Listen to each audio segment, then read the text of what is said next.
On today's episode of Let's Talk FGO, summer finally comes to JP with 3 new SSRs and SRs. And also, we do have a little something cooking up on the Bleached Earth, plus many more news items to bring you. This is Let's Talk FGO, our podcast about Fate Grand Order. I am one of your hosts, Omega, and I am fighting evil by moonlight. With me, as always, winning love by daylight, it's Lucky. I feel like we have used this joke before somewhere. Have we? We probably have. We've been doing this for a while. This is episode, 399, I think. No, it's just one of the, I don't know why. It just feels like one of those deep sin memories. I could have swore I have heard Omega say this before. It's possible I've used the Sailor Moon intro as the joke. That's the joke, by the way. You'll understand why later. But I could totally believe it. Like I said, we've been doing this for almost 400 episodes. Yeah. About 8 years. About. But, with that, I hope everyone's enjoying Fate Grand Order, aka a summertime dream. And while we here at CD Omega like to bring you the latest in FGO-related news and memes, we will be talking about current and future events with JP and EA version of the game. So, anyone not want a spoiler should go beat up park mascots. In-game. In-game. In Minecraft. In Vintage Story. In Vintage Story. God, yeah, let's get a park mascot mod in there. That'd be great. God, I'm sure it would be terrifying. But do they drop flex fibers? They have a whole ass fucking costume mascot on. They better drop some sort of fucking fibers. Alright, hey, this episode brought to you by our patrons. More on that later. But thank you all for listening. We'll also probably jaw about... That's the old-fashioned way of saying yap. Jaw. About Vintage Story later. Isn't yap pretty fucking old school as well? I mean, by, internet standards, yeah. I'm pretty sure that started a couple years ago at least. No, I'm yapping. That's been around forever too. Well, John, yeah, the word yap has been around a long time. I don't think people have actually used it as a positive, except for the past few years. Usually it's if I were to conjure that voice for John, it would be, "What are you yapping about, you yellow-bellied son of a horse?"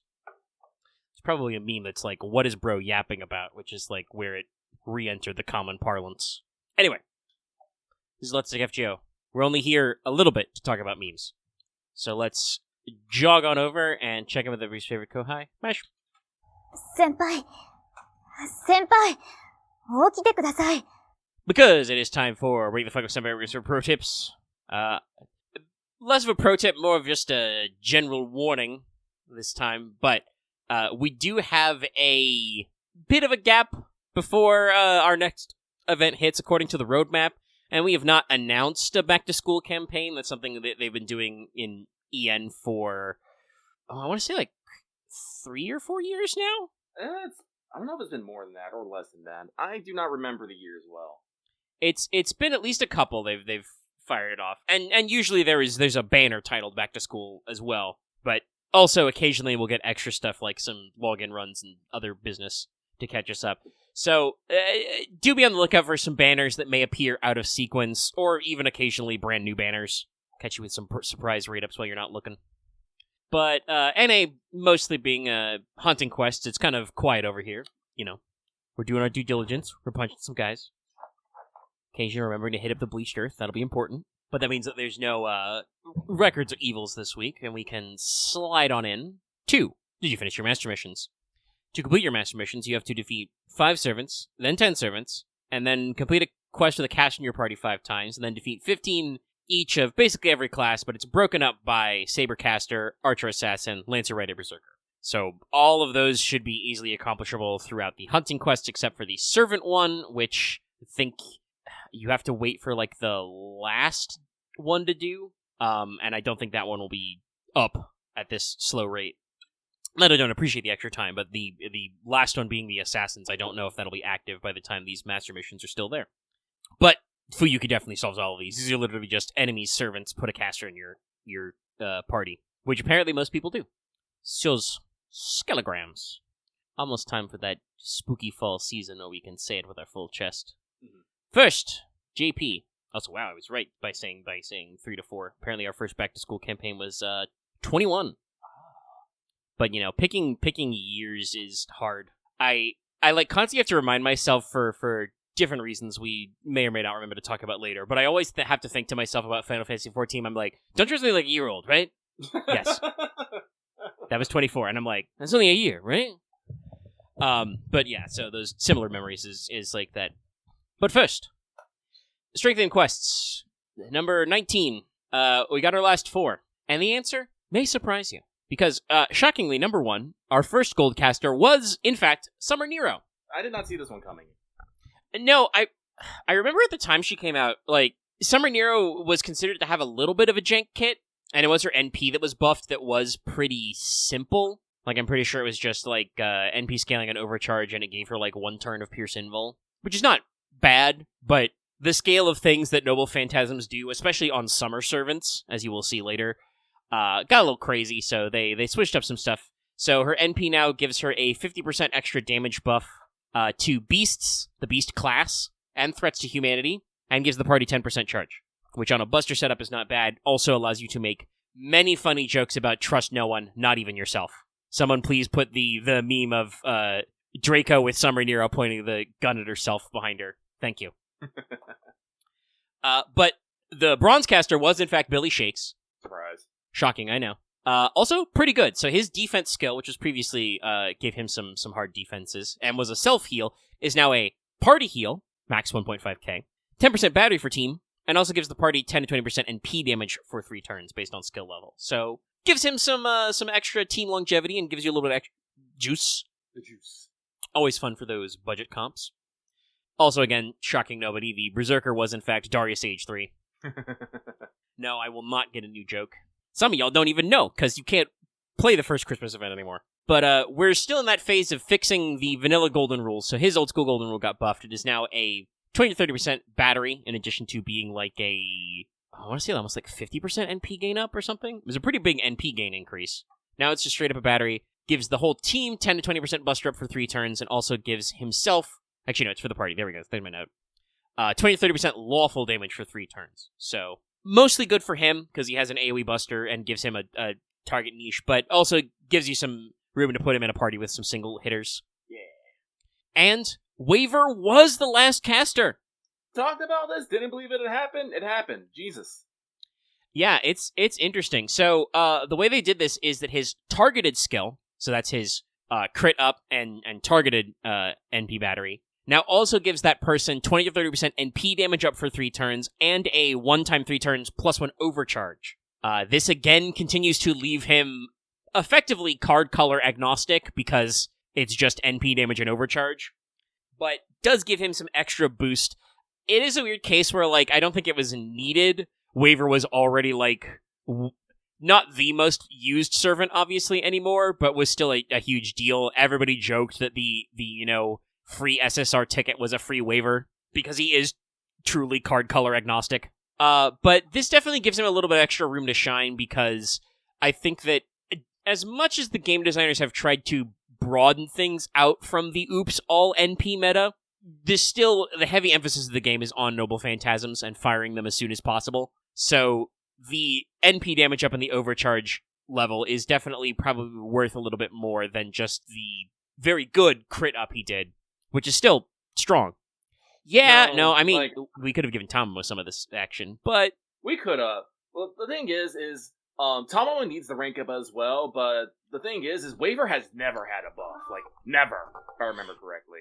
He's never had a rank up. They did, like, straight up change his kit, but that was, like, a year 1 thing. Like they just reworked him because his, like, first version of his skills was bad. Yeah. But he has no historical buffs, I don't believe. He might have, like, an NP interlude, but he's never had rank ups before, and it is that weird case, like I said, where his Discerning Eye was good, but it was mostly used for a targeted battery and a crit up. Making it NP damage up on a single guy is definitely got some merit to it. And obviously, Tomo has gotten a buff already that does do that. Tomo's got several buffs. Yes. But specifically her, she already has the NP damage 1 up. Yeah. We talked about this before, I'm not even sure exactly what would be like the optimal for the change to Tomomo's morph, other than maybe giving the whole squad the defense up. Would be very easy. I think it'd be good just to keep the defense up and just add a team-wide MP gain up. Change it to, like, Secrets of a Housewife or a Housewife or something. That's true. A team NP gain up is also very, very useful. That is one of the reasons why the double Castoria is so strong. So if you give more art supporters a similar NP gain up, everybody has so many fucking batteries, so... Oh, you know, I was talking about this in the reason. Like, Tamamo's NP is pretty interesting, and it does a lot of stuff, especially since it's, you know, it's a very old NP, but it doesn't do quite enough in today's meta to actually be good. That's why you don't see like a lot of Tamamos in comps and whatnot. Everyone's rocking either like double cast Storia or something else. Just because even though you can get, you know, NP refund on her NP, Tamamo doesn't start kicking into high gear until you basically fire her MP, and you can only and that only really takes into effect at turn 2. A lot of meta has you basically going full tip boogie turn 1. Which, yeah, Tamamo's not currently optimized for Arts Loop farming, but I think she definitely, and I always say this in Wanted, Tamamo's always had a really strong longevity game if you're not 3-turn farming. Like I said, she still has a stonks just base arts buff, and the including of the 20% MP damage on her first skill really helps with that. But it's those things by themselves does not conduce the best to generating EP than rather just straight NP gain up or just NP up. So I can understand why Waver got it. I'm a little sad about it. Like I said, I want my Tamamo to be more in the view, but like I said, I can't fault Waver for getting it. It's true, and obviously it's funny, you know, I mentioned it, but Waver was briefly 1 year a most used servant. Like he became very dominant for a while, so yeah, it does kind of coincide with some of the stuff they said. The Summer Nero one was completely out of nowhere, but yeah, not like I said, not undeserved. Like, Summer Nero's always had a little bit of a weird kit. She was one of the first servants who had the, like, oh, if your HE's below 50%, this extra buff kicks in. Which is, like, cool, but really hard to set up on your own terms, you know? Mm-hmm. So, giving her a like, constant, you know, trait damage cross-section to hit, even if it's something silly like, you know, Beast up and Threat to Humanity up. But yeah, all of those fairly solid. And then, of course, starting relatively soonish, only a couple of days ago, JP announced and fired their summer event, Chaldea U Summer Island. So yes, while Madame Prez does not appear to be going quite exactly summer mode, she did pick a summer dress for a reason. It's a little interesting they decided not to give that one. Maybe they did it to avoid the constant malarkey about it, especially because we did get 3 SSOs. Mm-hmm. But yeah, it's summertime. Looks like we got a time gate and a point ladder event. The theme seems to be Private Island. Hopefully better than some of the previous islands we've been on. Remember the Boar Piglets of Doom. I like the Boar Piglets. It just went on too long. First half of the island was perfectly fine and okay. You know, we were trying stuff out. We didn't know what we were doing. It was the first summer. But it is, in fact, going to be 3 SSRs. And this also 3 SRs. Your banners will be 5-star Passion Lip Summer Saber Creme-Held Rider. These were already shown. But definitely was picking through the CM trying to figure this shit out. But your next banner, which is just dropped, is Summer Ryogi Shiki, Moon Cancer, and Summer Mew, Lancer. And then our third one will be announced, Summer Tiamat, Archer. And the current name the wiki's got here is, well, it's French, so it's like Jonas Crane, Junez Crane, Joance Crane, Miss Crane Crane, Alter Ego. Double Crane. So in terms of predictions, like I was thinking about this, I feel like in hindsight we should have Lip was an easy pitch. We saw that from Yasser. We knew that was gonna happen. But also I was thinking about it. Summer Kremhild and Miyu should have also been fairly obvious, as they are both the basically, you know, the remaining the ones left in their group, because Sigurd and Siegfried also already have costumes, and we already got a Summer Brynhild, so Summer Krem was inevitable. I think they even showed in this summer we just got in English, there was a at least one scene of like Sigurd and Siegfried walking around with their wives, and thus Kremhild was the only one not in a swimsuit. Yes. So, and the same reason with Miyu, with you know, we already have Summer Prisma Ilya, and we already have Summer Prisma fucking Chloe, so it's like you get the last trio complete on and I think we even mused that like it could have been a Summer Mew, you know. That was probably thrown out there. Yeah. Like I said, so Summer Tiamat, though, that's the one I'm all like, yes, this is the win. This is the one. I'm very excited. Yeah, that's a big one. Miss Crane is another one that's kind of like, I mean, she was just also in that summer event, so that's not like crazy out of left field. I still would not have expected it, I would say. No, Miss Crane is an oddball. Like, she's a popular character. I don't feel like her banners were ever super popular because they always had bad timing. So, but yeah, that's one that's not like crazy out there. Summer Shiki is like, we probably should have expected that one with Takeuchi in here. But also, why would I? Why would I expect this? Well, I think we should have expected it because we should have expected another Type Moon heroine to show up at some point. Probably. Again, hard to do it, but it is what it is. But yes, no. So we did get some out of left field, but which is good. I'm saying it's always good to see. Yuan Zhou is looking fabulous. Yep, as expected. I'm excited for that. I'm so glad she is the welfare. I do not actually have her base rider, which makes me sad. Limited unit. Yes, she's an assassin. Yes, it is a little funny. Yeah, she's the welfare, so I don't have her on my list because we got 4 others. We'll talk about her kit next week when we actually have the drops for Tiamat and Crane. But as is usual, summer is where we get to get experimental, and there are some interesting builds out of this. We'll talk about that after the flip. But male banner is Tez, Saito, and Casco, if you forgot. There is apparently a Saito buff, but I don't think that was like posted. Like, I see the graphic for it in our news desk, but I don't think we have a... Oh, no, here it is. Okay. Sorry, the way the data hook works. Let's see. So it's... upgrades his attack to be 3x3 turns. No, to just 3 turns. And then he's got increased critical, increased NP gauge by 20%, special attack chaotic for 3 turns. Oh, so just a small buff. Sorry, I was just all like... I'm sorry, I'm just remembering Yuan Zhou's NP is just her with a bunch of horses running across the field. I'm like, she's an assassin? This is great. Yeah, it's a little funny, but yes. I think it's because she's supposed to be the 2-club one, but she is based off a cavalry guy from the water margin.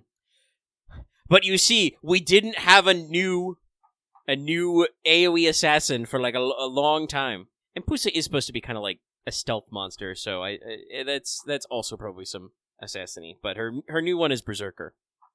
Despite many jokes that, if you don't get already, chat, you will see when we get there. But there's been quite a few people saying that Miyu probably should have been a Berserker. Everyone is Ilya. But no, she's a Lancer because she has a bug net, chat. Come on, keep up. Acted like the rules make sense at this point after 10 years. But the bonus servants for this summer are basically every single summer servant ever, plus Madame Press. Though that shouldn't really be shocking. The brand new anniversary servant being included has been a thing since Castoria, I think. No, I think it has been Castoria, yeah. Probably went a lot to the thing of making her the top used servant for like 5 years. Even in her intro year, they were just like, nope, right away, she's going to come out, she's going to be great, and also she's going to be relevant in this event that's coming up right away. But that's not all. We do have a little bit of EN news. Not firing just yet, but soon. We have the Ordeal Call new duties. Gassing up that Ordeal Call.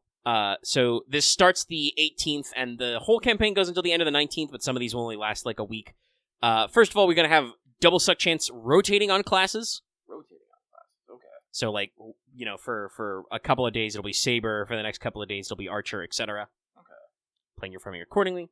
We're going to have both permanent and limited master missions based around doing the high difficulty quests and getting final ascensions. The permanent one will be for Dust, Stardust, and Spirit Locks, the Tour Locks. Mm-hmm. So that's good. The limited ones will be for, like, Saint-Quartz and EXPs and stuff. There will be new, free, and high-difficulty quests on the Bleached Earth. I believe one new high-difficulty quest has already come out, but there will be more. Quarter AP through LB7. Get to that Bleached Earth. We will have Doman, Muramasa, and Rasputin banners. Also, on 8/18, there will be a special quest, which will be an ultra-high-difficulty quest. You cannot use seals or other forms of continues during this quest. However, this will be one of our first experiments with the battle system. There will be 10 waves of enemies, 10 consecutive battles. Each wave, you can only take 3 servants, no supports, no backline. No 2 parties can have the same servants or CEs, so you will need 30 unique ones. So you better have 30 good servants, chat.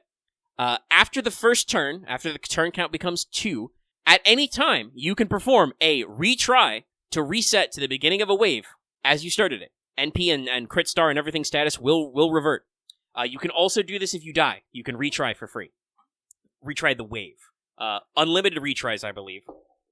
You can also pause this series of consecutive battles and return to it partway through.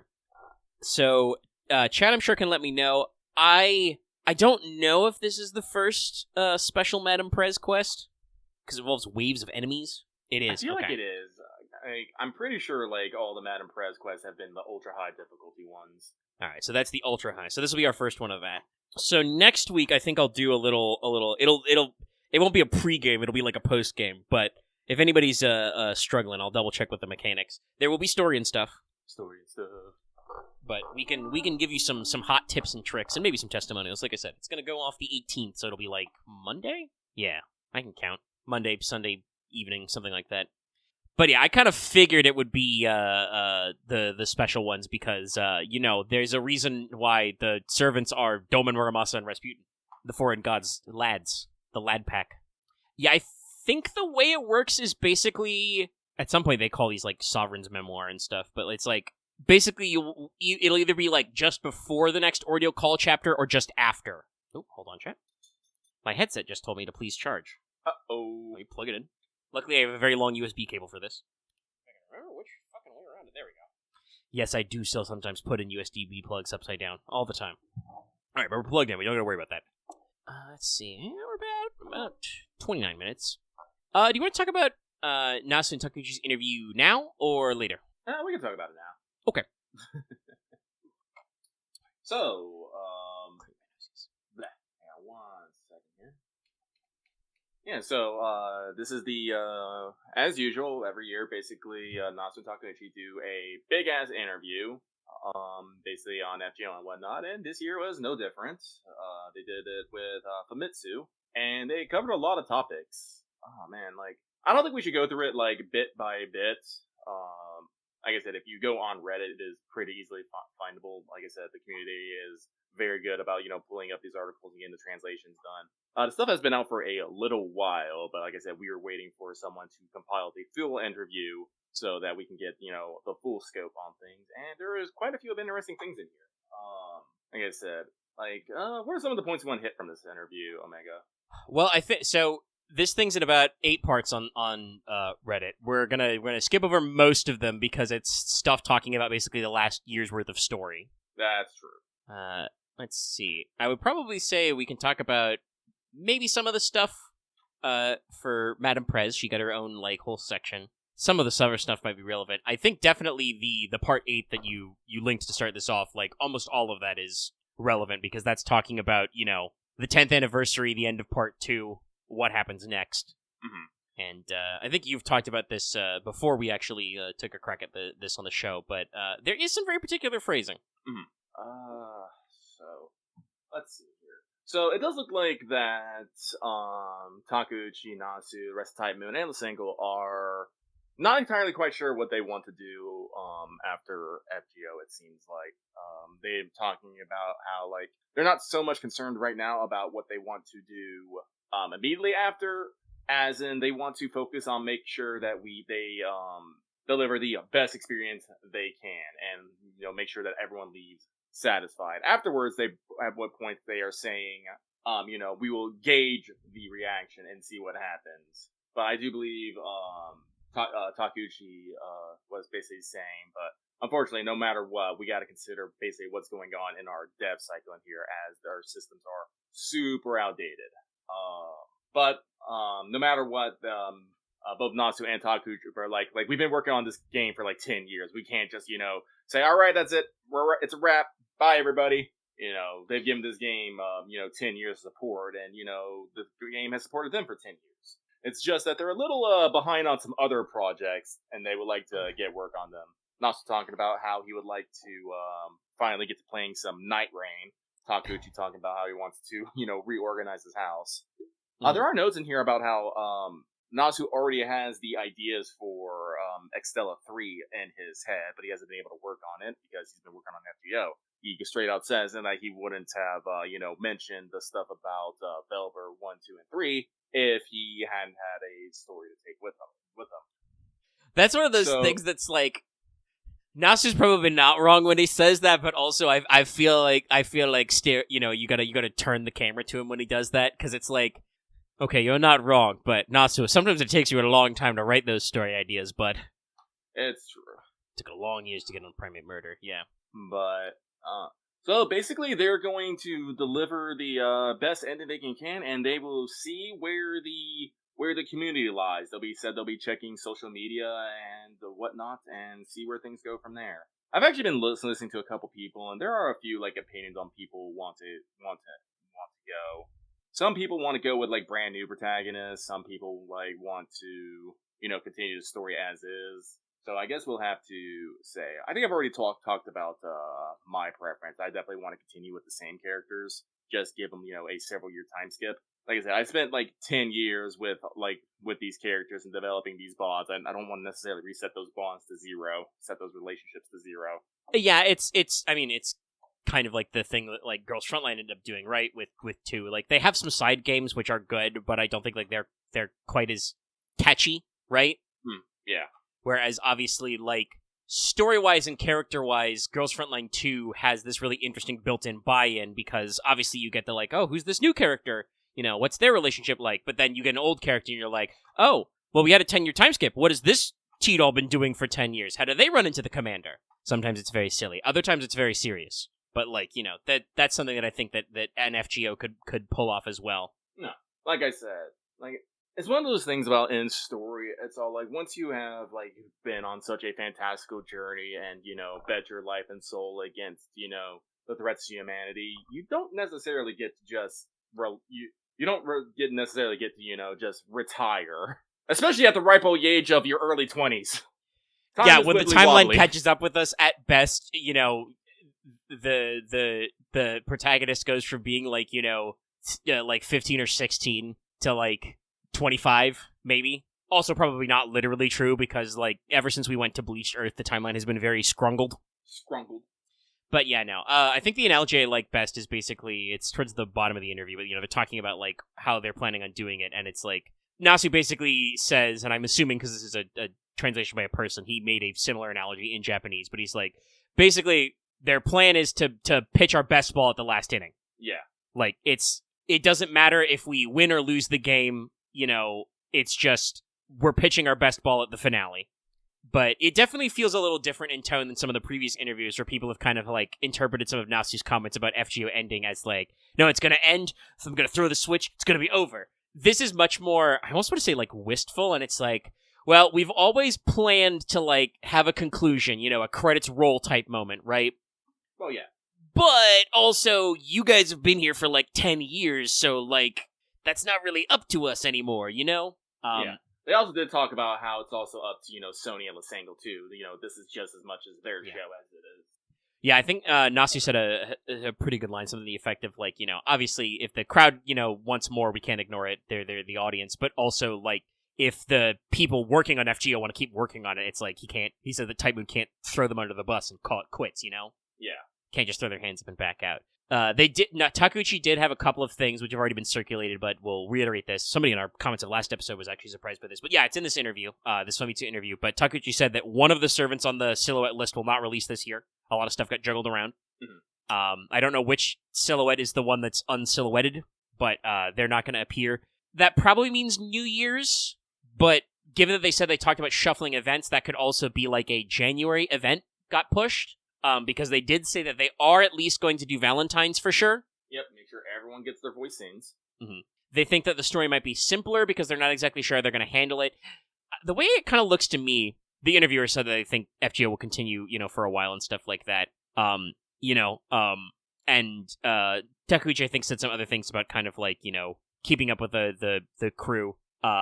Basically, they want to check what attendance is, and they've already pre-set up the hey, don't log out of FGO forever after you finish the story, because we'll at least have, the way that's set up, that means for sure New Year's, probably some sort of January event, Valentine's, and we'll probably continue at least to an 11th anniversary. They don't really know what they're going to do exactly.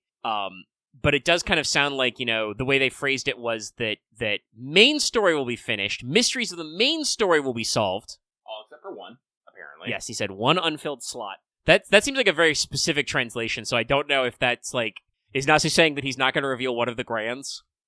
Or is it we're just not getting Beast 6? Is that our unfilled slot? Is that our problem? Who knows? But like, he said that all mysteries, including like Singularity F and all that other stuff, will be resolved. But specifically, they phrased it a lot of times, multiple times, the phrase main story comes up. So I think that leaves room for anything that has like an unresolved hook with, whatchamacallit, side stories, like unresolved Gouda Gouda shit, and other stories can be left open. Somewhere in this interview, they did talk about it. I do believe we are going to be getting some sort of, I don't know if I want to fully call it a foreigner Ordeal call, but I do believe there is going to be a foreigner event at some point in this year.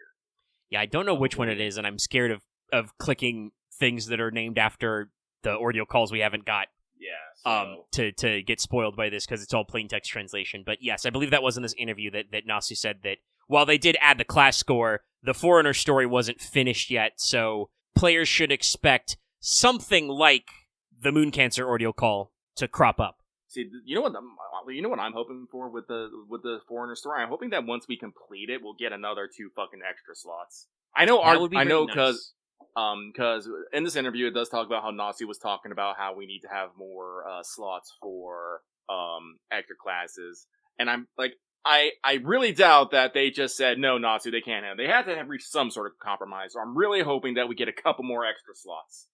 I could see it as well. It's kind of like the thing of like for you and me, the restriction that you have to beat all 4 Olgameri quests to grand a beast is like, well, unless I haven't done it by like the week before the last quest drops before anniversary, we're probably going to be caught up on all that. But other people might not be. But they like to reward story completion, so a limited time event that requires a certain amount of or like a main interlude type thing that requires a certain amount of story coverage to be like the foreigner Ordeal call, quote unquote, giving you a couple extra slots. Could see it, because I don't know what the requirements for Grand Duel are normally. No, and like we're still coming out with like extra classes and whatnot, and yeah, that's another thing that stuff, like so... I think people must have misinterpreted, or the language was once again very specific. Because there's a saber in this event. There's an SSR saber. Yeah. So I think the way that the Grand Duel like banners work is when they say they're not going to release any more new sabers before the duel ends, is what they mean. That's why they like extended Indra's banner. The Moon Cancer, obviously Rogi Shiki will be like, her banner will run through the Grand Duel event, kind of a thing. So you'll get a chance, but now you've already unlocked the Grand Duel, so if you want to roll Passion Lip and have her be your Grand Saber, you can go for it, kind of a thing. But yeah, like it really sounds like what did he say? We're trying to find the line from Takeuchi. I do want to point out, it was funny, Nasu was fighting to get Passion Lip, and Takeuchi was a wall of no, but it just took one art from Wada Orca to crumble that wall, and Nasu was a little miffed about it. That's how that works, I think, is like, I mean, as the art director, Takeuchi is just like, well, we've got art. It'd be a shame to go this waste. Yeah. Originally, he was considering Lip just having, a Spiritron dress, but then he was like, no, I can't do this girl dirty like that. Yeah. They have banners ready to go through November. God, sorry, there was a line of it, I think it was from Takeuchi. I want to look at this. Yeah, okay, so it says, letting the players decide. Nasu says that he's going to let, if the crowd can't accept it or if the staff want to do it. Takeuchi says that he imagines that there will be a meaningful pause between the conclusion of this part and a hypothetical next one. That's the big one there that I think is like, and the statement Takeuchi says at the end about the development environment is like, that sounds like them leaving the wiggle room of like an FGO 2 or an FGO 2.0, whatever they want to call it. Also, thank you, Chad S. said, to unlock Grand Duel, you need to clear Ordeal Call Prologue. So you don't have to do the Ordeal Calls to get Grands. So I could see some room there with some limited time events or some other tie-in stuff that works. But yeah, so if I had to guess, I would assume that we're gonna start winding down. We're gonna see what people want to do. Usually, I think Lysenko fires the survey in JP like in January, February. Yeah, January, February time. Yeah. Yeah. So they'll probably do like a questionnaire in the first month. Like I said, it sounds like we're gonna have an event. Like some kind of tie-in event, whether it's the New Year's or not, in January for this like one last new servant that got delayed, got pushed. We'll have a Valentine's. We don't know if we'll get a brand new servant for Valentine's or not, because they said that it might be a pretty light event. Depending on probably what they get from like feedback on social media and questionnaires, I would guess, maybe some reruns. Like I said, if anything's left in the tank for like events that they've had to push or rearrange, we'll get there. We'll probably make it at least to like 11th anniversary, and then that will probably be like a big announcement of like, if they have like super positive reception but people aren't playing as much, because they'll know. I suspect they'll probably be like, hey, we're gonna keep FGO's lights on for a little while, we'll do banners, we'll leave it open for story, we'll figure out the sunset process, but we are in development on FGO 2, like they'll probably announce that. And if people are like a super mega ultra hype, they'll probably be like, okay, we're not moving to like a new like straight up sequel. I suspect they'll probably plan for like some bigger term maintenance to maybe overhaul the app if they can pull that off. I don't know if they can do that, but I could see that. They did already switch to Unity at some point. So we'll have to see. It will be kind of dependent, I think, on what the dev team feels like and what the player base in Japan feels like it. Obviously, we back here will be a couple years behind, so we can figure it out. Mm-hmm. But yeah, there's a couple of like I said, interesting things, and it has been kind of interesting to watch this phase, because it really, I've talked about this before, but it really feels like Nasu's and Takeuchi in the interviews are trying to be like, guys, don't like turn FGO off forever after you beat the story, okay? We want you to feel like you got a satisfying conclusion, but like it's not like done 100%. Let us know how you feel. Stay tuned for Valentine's. Get your voiced Valentine scenes. Listen, there's gonna be a President Valentine. You got to stay for that. Hell yeah, brother. Speaking of which, I just want to bring up.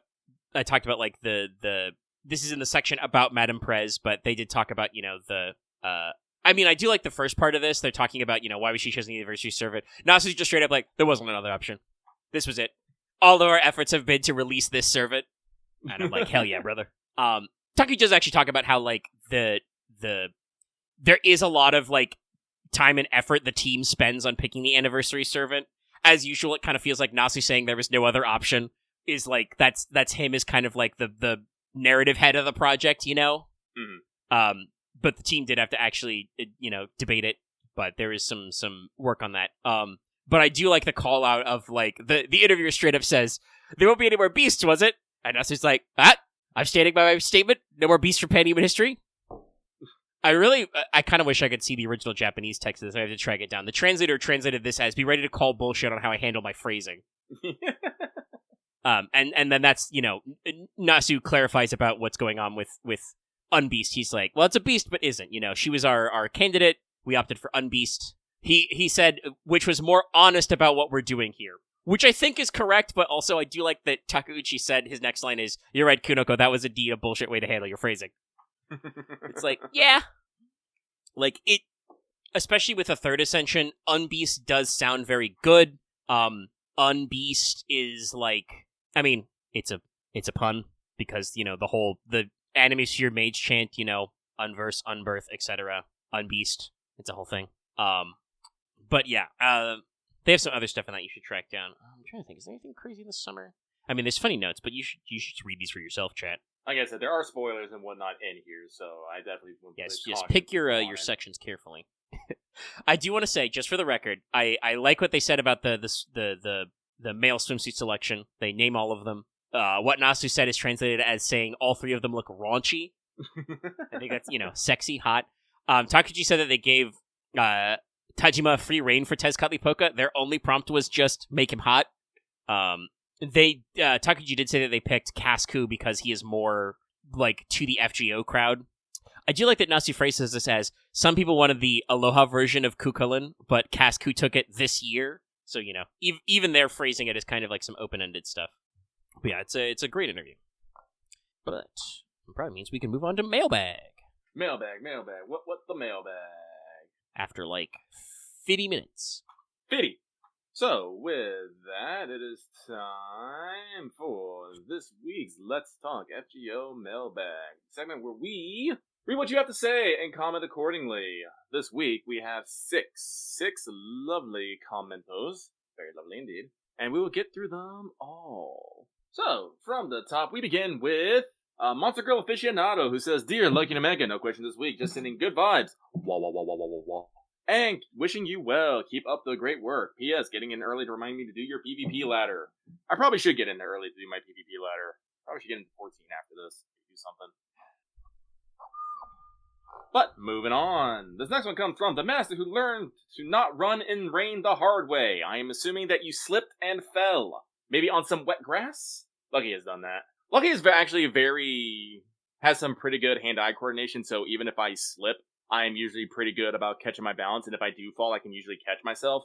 But I do remember one time I slipped in the rain, and I landed hard on my arm. Like, I did a full, stop onto one hand, rigid from, wrist to shoulder, and it just jammed my elbow really hard. Took a long time to recover from that. But I didn't fall, I didn't get all splishy-splashy in the wet, so I'll call it a win.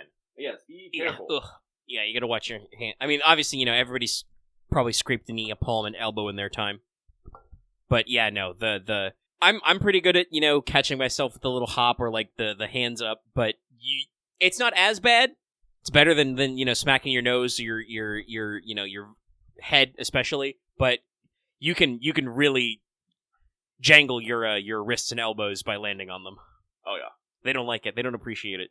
But they say, Dear Loki Manga, with summer 10-inch banners pulling in Arctic Summer World with a trio of banners, who are you most stunned to see be revealed? And what do you hope for their aesthetics / surprise servant interactions?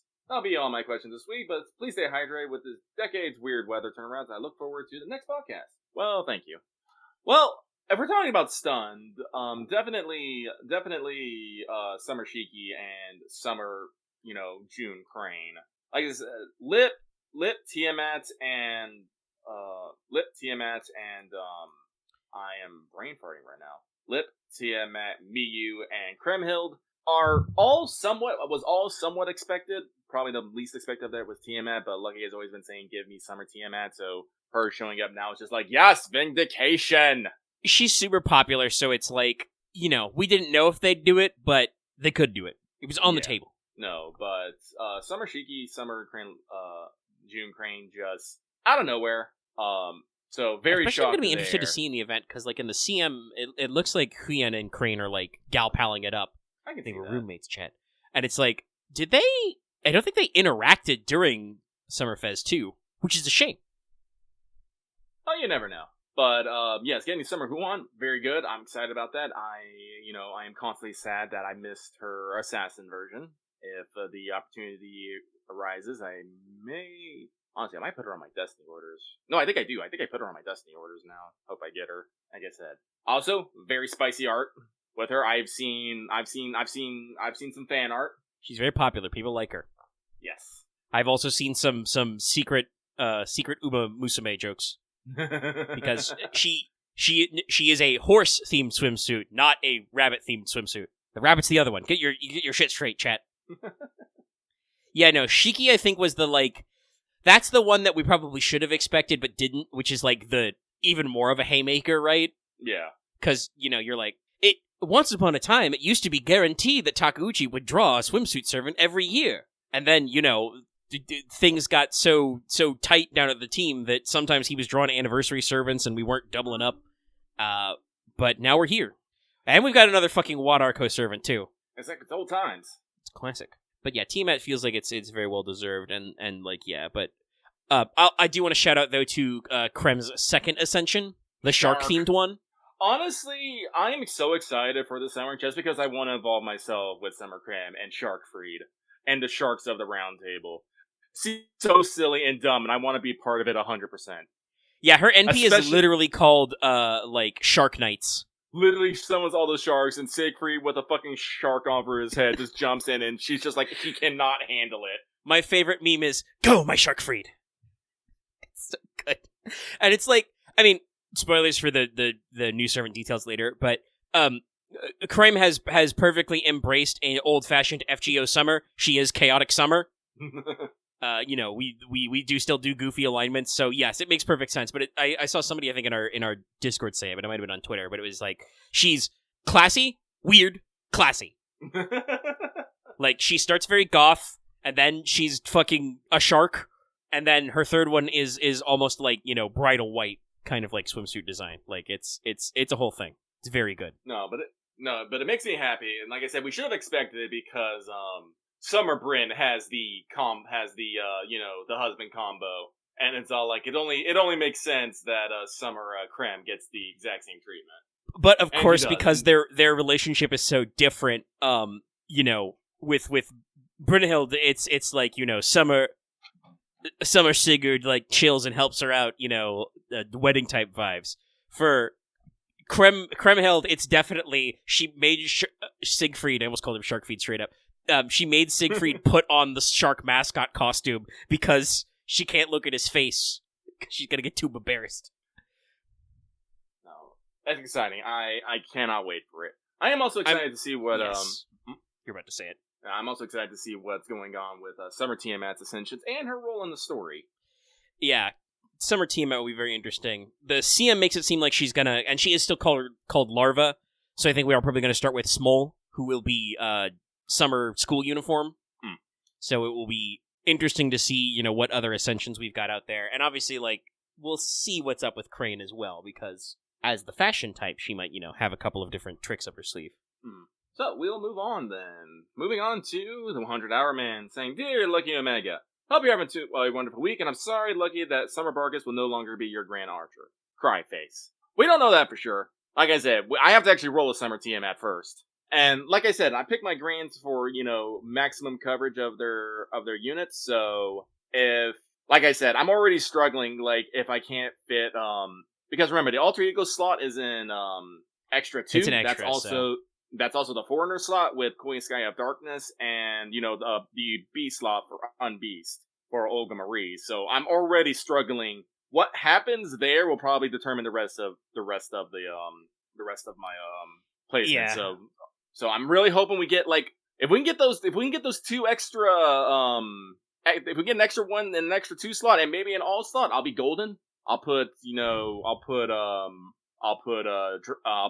Olga Marie in the all slots, use one of the slots for Foreigner, and then I'll probably use the other one for Tiamat. And if that happens, then I have to go, well, shit, do I want Summer Vargas or Summer Tiamat in that slot? And, I will lay awake at night, basically deciding, going over my life choices up to this moment, just trying to figure out how we got here. Luckily, also, at least the grand pick is not permanent, so you can, feel it out, You can do the legwork and decide. Because they have to actually, I believe, make it through the final dual quest in the party. So you can pack a couple of candidates and have them all be valid.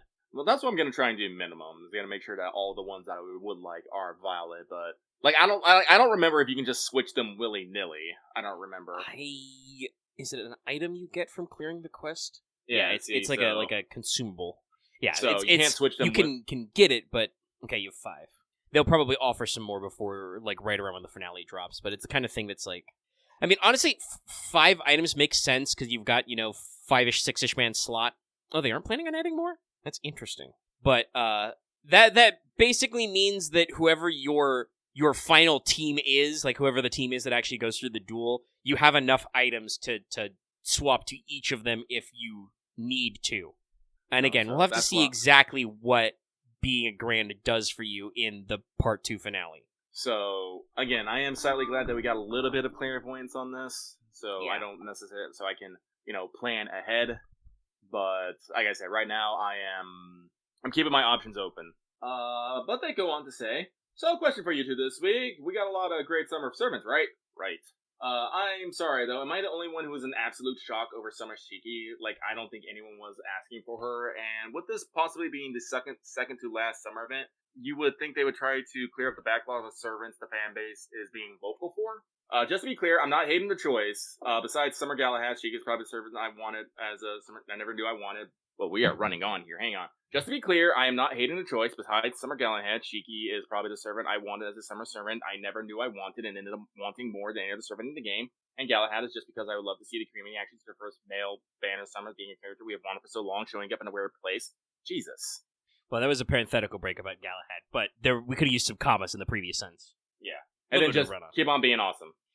I don't know, maybe Galahad for Annie, but God, I do not see the appeal of the guy. I really don't. I mean, I think he might grow on the fandom a little because of like story stuff. Maybe. I kind of agree that like where we're at right now, Galahad's just kind of the guy. He's a dude. Like he has a design. He has a design. But also he kind of told us to fuck off, but only in a side OVA, which is ambiguously canon because of how Nasu works. But Shiki's a Type Moon heroine, so I'm not I'm surprised, but it's one of those, initial shocks, and then, secondary is like, oh, no, that actually makes a lot of sense. Yeah, what would it be? I'm surprised but not shocked, I think is the way to say it. Yeah. Like, it's like that moment where, like, I'm watching through the CM, I wake up, I roll out of bed, I open my YouTube subscriptions, and it's like, oh shit, the CM did post. They did fire the summer event right away. Who's in it? There's a lot of black-haired women in this, and they all look the same. Shit, is that Shiki? No, I did. Legitimately, I had to like scroll through it a couple of times because like without like names and stuff, like because they announced them all on the panel. It's definitely like, okay, who's that hanging out with who again? And then later it's like Miss Crane. I'm like, Miss Crane? Damn. But no, like, but it's like I said, it's the kind of thing that like the moment you hear, oh, Ryogi Shiki, and you're like Moon Cancer, and I'm like, oh, yeah, that works. That makes sense. Listen, Mikai is a lucky man. He is a lucky man. Also, with the option on male banners, I think we've gotten to the point where it's just not going to happen this FGO. We'll hope for FGO 2 that we do proper male servants. Yeah, I don't think I mean, I'm kind of surprised they didn't do it, but I think also there is the issue of like thematics. Like, I always think they should have just split the difference and done Astolfo. Like, we've already like wandered into the. I mean, I'm just trying to think of like what Enki do. Like, what swimsuit would Enki wear? That's why that one's never occurred to me. Like we've already stumbled into the world of gender fuckery in Fate with Summer Canis, but design wise that was pretty straightforward. Also, Canis got grenades and a diving knife. Canis got to be cool, but like I'm very surprised they didn't try an Astolfo Summer, especially because I'm pretty sure Astolfo does have a couple of designs of him just wearing girls' swimsuits. Pretty sure that was a year 1 CE for starters. But yeah, I just think in this version of the app they're just not gonna fuck with it. That, I mean, it would be absolutely hilarious to get Galahad as like the extra secret summer servant, with a summer ascension. That would be a little mind-boggling. But I do not think the timing is gonna work out with that one. Yeah, it won't happen. But it would be funny. But yeah, so someone's asking for pre-2000 anime movies, and I'm all like, hang on a second. Yeah, lucky he was there. I even tapped over there like, I said that as like my mental note of like, man, I need to watch Patlabor. I've seen clips; it's really good. It's also like very singularity workhorror. Literally, there's that like famous tunnel scene, and there's like, yes, these walking spider tanks with Gatling guns that are remote operated. Like, yeah, it's actually we did that one.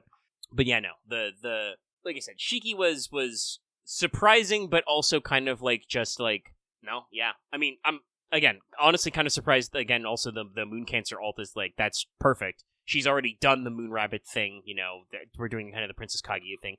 But also, in case you guys forgot, she was a weird bonus boss in Extra. I think her class was Monster, but she was a weird moon boss. Of course, Moon Cancer is a great fit. That was also, I think Extra was the one where we're like, that was blue-haired Aoko, ironically. I mean, I think at this point with FGO, because like Fate has always been, people are weird about it because there are times where it feels like Fate does just kind of do it because it's their thing. But people got to remember, the reason why we kept the trend of gender flipping characters for FGO, it started as a cool story trick in Fate Stay Night and kind of became a recurring beat because we wanted more female characters. But FGO kept it up, like, according to Nasu's own statement, was because if they didn't, the roster would be more heavily male. And they did want to make it more even Stevens. I think that, like, for swimsuits, they kept it female because they just have so many female characters, and it's just, like, they're so fucking behind on that. Another year, another no summer Medusa. But it's just, like, also making male units as fully fledged swimsuit servants as a banner you have to roll would just scrung it all up even further. Like, that's even more dev time they gotta do, and if they cut female banners for male banners, it would be like, that could be potentially off-putting to the audience, because we do have a lot of expectations of this giant backlog. I think it ultimately ended up being a little more weighted towards females, but like for a long time it was very well balanced, and I gotta double check out there. Well, like I said, right now I'm not expecting FGO to change its stripes anytime soon, and I will put my hopes on FGO 2. Hopefully in FGO 2 we'll have a much better dev cycle and stuff, and we can have, better representation of both sex and like. I mean, honestly, what I'd really like is for them to do like again, just make the jump to 3D. Use rejigger your arcade assets if you can. Sometimes reusing 3D models and assets is hard, but if you can, like, reuse your arcade assets as a base. Arcade had a very robust costume system built in. We don't need to do standalone summer servants. We can just do a shitload of costumes every year, which I would be okay with. Like, obviously there's the thrill of rolling the servants, but it can be a lot simpler to just get in there. That would probably be easier on the dev time, but it's one of the things of just like, that's not really what gacha games were doing like 10 years ago. Whereas now I feel like the skin shop is arguably the default, right? Mm-hmm. Actually, that's a very good question. Hold on, because I'm marketing. I'm not in tune. What does MiHoYo do? Do they bother doing specific seasonal designs, either as banners or as costumes? I don't know. I don't think they do, but I don't know. It's one of those things of like, because they are a market leader. It's important to consider what they're doing. They do costumes, okay. So yeah, that would probably lean more towards costuming. Yeah, FGO is a time capsule. Because I think they were doing things very forward. That's another thing we should mention about the interview. I think it was Takeuchi, but it was like, Nasu might have said it as well, but talked about how, like, their plan to, like, they said, and they are correct, they have always said, right, that they, plan to always have a conclusion to part 2. It just took them a long time to get here. That wasn't a thing that other gacha games were doing, right, back in the day. Like, I think technically Fire Emblem Heroes, which I believe came out in English first, but it was after FGO in Japanese, but like technically Fire Emblem Heroes had like a story chapter style structure, but also having played a little of Fire Emblem Heroes before FGO came out, they definitely didn't actually have a conclusion to that story planned. I don't think that they just had to do it in chapters because that's how Fire Emblem works, So yeah, like I don't know that, like, other gacha games were doing this kind of plan of, like, no, we've definitely got a whole, like, conclusion, and we've got a whole plot in mind. Whereas later games definitely took from that, and obviously you've got stuff, like, for instance, Girls Frontline, where they had a whole ass story arc and have a planned conclusion and have come out with a sequel. So yeah, it's interesting to see them be in that kind of spot. But we got some more mailbags.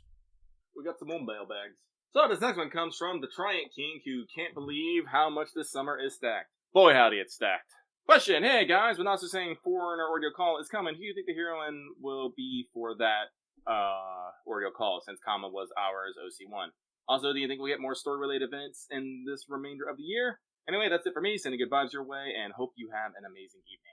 Well, it's Foreigner coded, so honestly, I'm pretty sure it's either going to be Van Gogh or Yang Guifei, personally. Like, in both of their, not Young Wei Fei, Hokusai, excuse me. Yeah. In both of their recent interludes, they actually have some lingering story threads going on in theirs, which was my first indicator that something was with Foreigner would be happening later down the line. But I do believe that Nasu did phrase that as the Foreigner question is unresolved. Yes. Yeah. So, like, I honestly expect Abigail will be a major story character, but I also expect it will probably be actual, like, Salem Abigail, because she's been in several interludes. And in case you don't know, technically, the seminal version of Abigail Williams we have in FGO is a like many FGO versions, a brand new summoning, a new record. The original Abigail, who was created for the Salem Pseudo-Singularity, is traveling time and space with the mysterious gentleman, who's definitely not Howard Phillips Lovecraft. No, so I do believe that we'll probably get some. There'll be some Abigail action, I believe, up in there. But no, I think our Chaldean servant will probably be Van Gogh or Hokusai. Leaning more towards Van Gogh. Yeah, I guess we'll have to see, because we haven't read, obviously. We'll have to read the story, how that feels with Van Gogh's welfare version. Yeah. because she will get featured in that. Hokusai, though, is also very well featured in events. You know, she's had a summer variant already and also keeps, like, coming back and stuff. Oh, one moment, please. Well, Lucky's one momenting. Let me examine the list of foreigners here. Yeah. No, I would probably put my money on Hokusai, but Van Gogh's another very good pick. Because, like, Queen of Darkness is not a great pickup, because she's a character who's kind of been in it already. Her story's kind of already done. I think she's, as seen from LB7, there's, like, a little bit of postscript in there, but yeah. I don't think an actual foreigner-focused event would be where it comes back. No. Kukulkan is already just the fucking heroine of LB7, so yep, that doesn't work.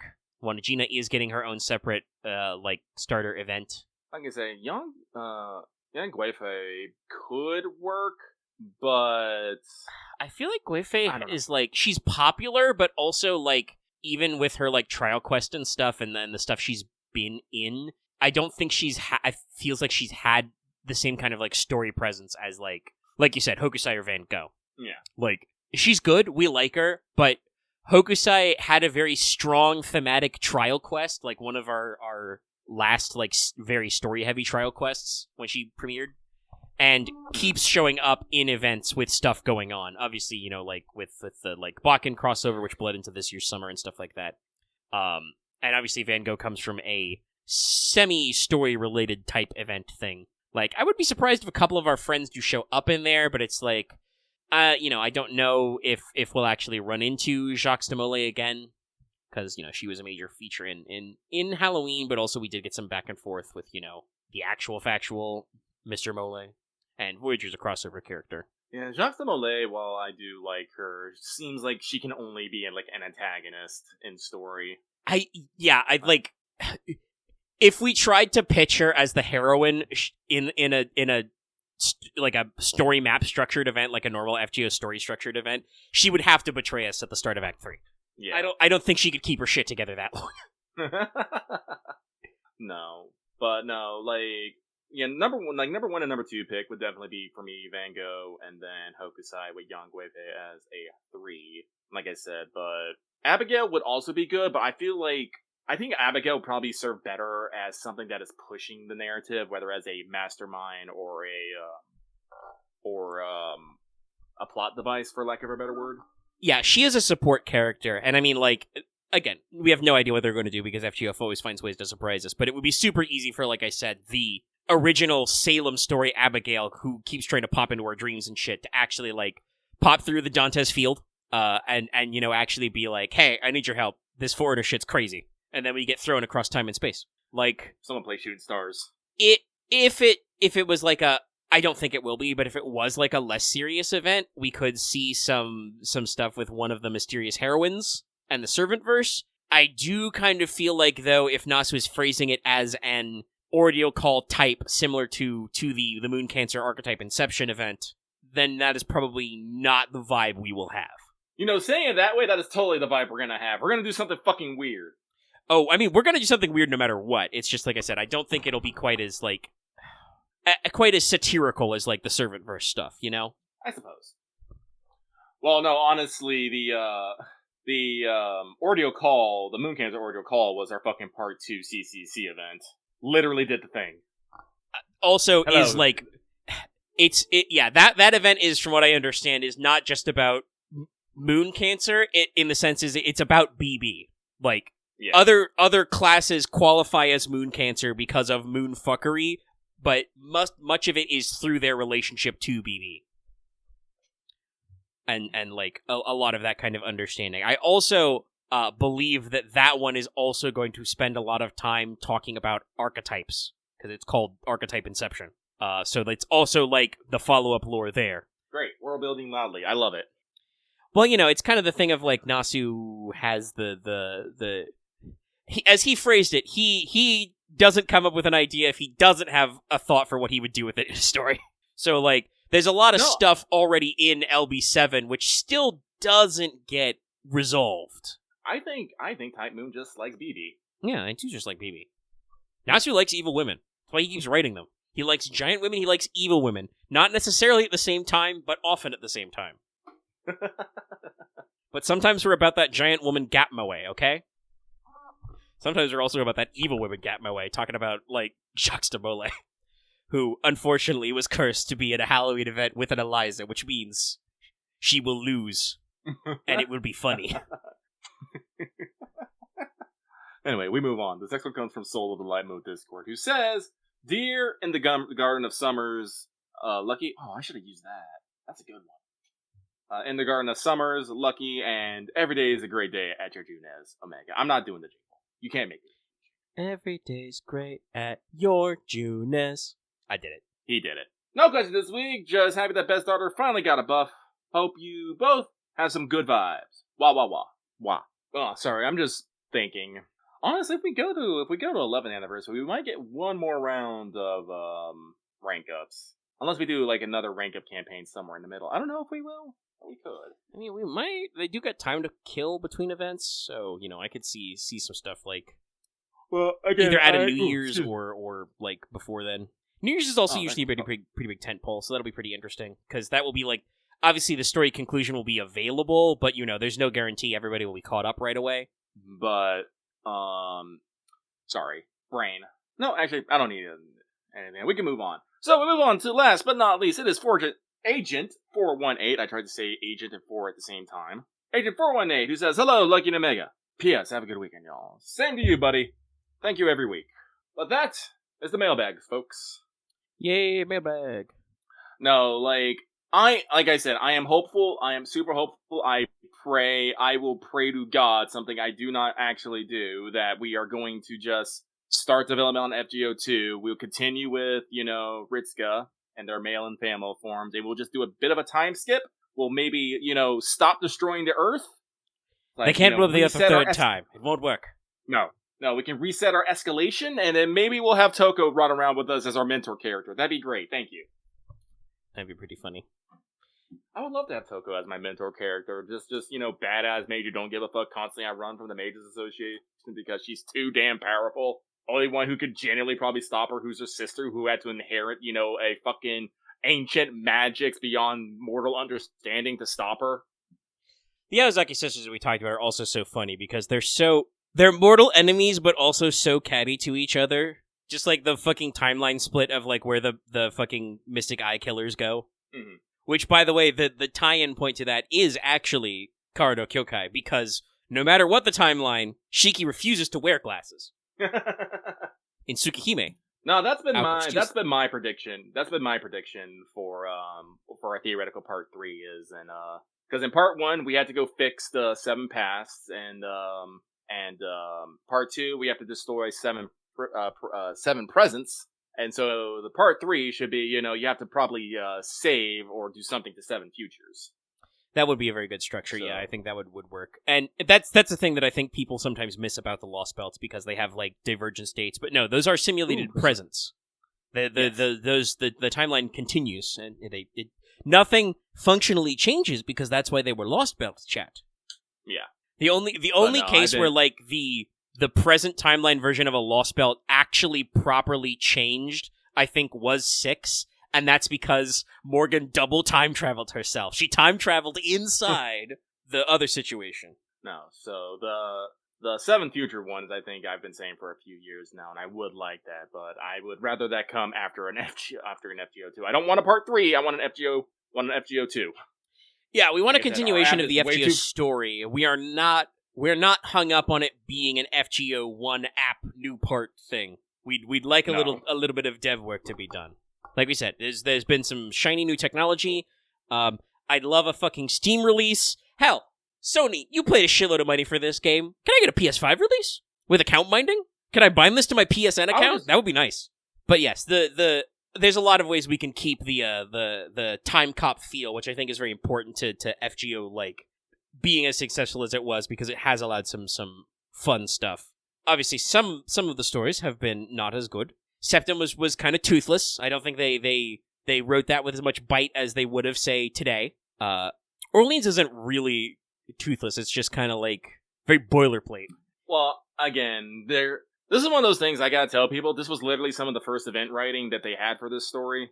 Like it takes some while sometimes. They started with a familiar premise with Orleans, which is, what if evil Jean summoned 7 evil servants And that's why France is fucked. And they were like, okay, got it.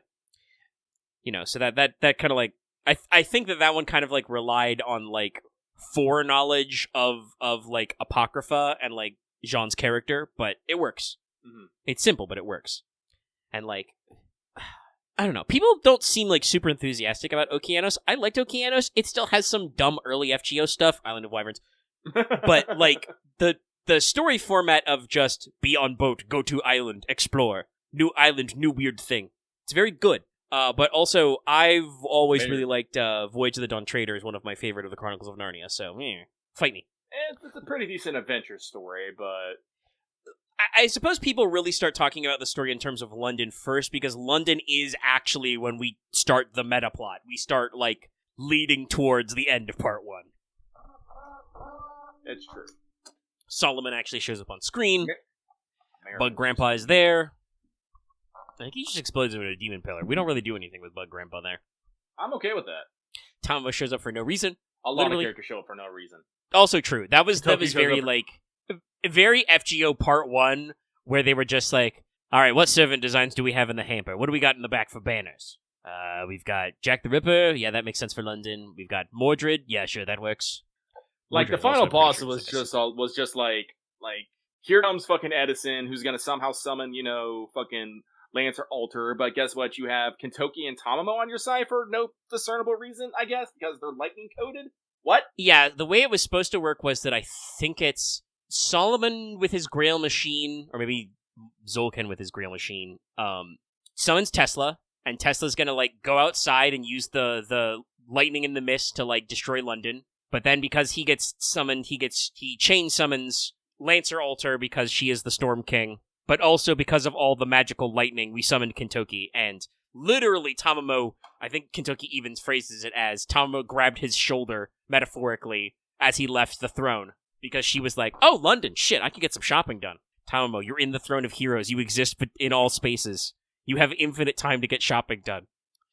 Like, Tesla accidentally chain summoning Kentoki because the throne and the ley lines are like, oh, I know what we're gonna send for this. That works, but it's very weird, and it's all just a setup because I think they wanted to just stall out the story a little bit more to make you feel like you'd won something, so that when the actual final boss is Solomon and 4 demon pillars and he just fucking blows your ass up, you're just like, damn. Solomon got hands. I'm not posting that shit, Solomon's got hands. And then the joke becomes, Gatia is like, I'm not posting that shit, Fujiwara Ritsuka got hands. It's canon. It's true. It's true canon. Super canon, TM. Sorry, just, fucking GT on server, because be right back and go beat up a fucking high schooler. Coming back, I ain't pulling that shit. The high schooler got some fucking move. Classic. Gonna fight a high schooler in the Caldea parking lot. Oh. It's free talk. Let's talk about them new servants. I mentioned before we're not doing Huyen yet. I think she's the kind of welfare where she's like fully playable if you want to level her up right now. But we're already doing 4, so we'll do the next 2 and Huyen next time. Woo. Lucky's gonna get a popsicle, so go on without me, but I need something cool. Nah, let's take an intermission. Lucky go popsicle. I'll stand up and refill my water, which is getting pretty low. We'll be right back. I'm usually getting delivery because I do not have the easy enough transportation to go get carry out. If I could, I would. If the Domino's was a little bit closer, I would as well. But it's about 45 minutes away on foot. That's too long to walk back with pizza. I'm just gonna sit down somewhere and eat that pizza. That'd be a little weird. Mm-hmm. Go for delivery. I usually get groceries and stuff. I have been considering getting me a. I have been considering getting me a scooter or moped. I was double checking our driving logs, and as long as it's under 50 cc, I do not need a specialized motorcycle license for it. My basic license will work. That's nice. So I'm going to see if I can find me a cheap one of those. I've got a put around town. Dollar General, like at the end of the road here, but they're the kind of place where, despite being called a Dollar General, that's the extra $1 they charge you for the convenience. So never a great plan. Anyway, we're back in. Let's talk about Summer. Summer, the starter. The Summer Lip is real. She's a gymnast. I whoop her. She's a saber. I guess her hands are swords. They're actually supposed to be Durga's divine weapons, so there's probably some swords in there. Funnily enough, she is a saber with a gorilla deck, quick arts 3 buster, good hits, and decent NP gain as a result. I think she's 0.55, and she's got like 4 hits on her art and quick and stuff. she's aiming for higher HP, lower attack, but she's not to either extreme for sabers. There are some very chunky saber HPs, and there are some spicy saber attacks. Her NP is single target buster, and I believe this explicitly is instead of Brunhilde Romancia, it's Parvati Romancia, which is funny. But first of all, removes the targeted enemy's buffs first. All of them, get them out of there. Does bonus damage to super large, and has a chance to instantly kill. Overcharge effect is buster up for 1.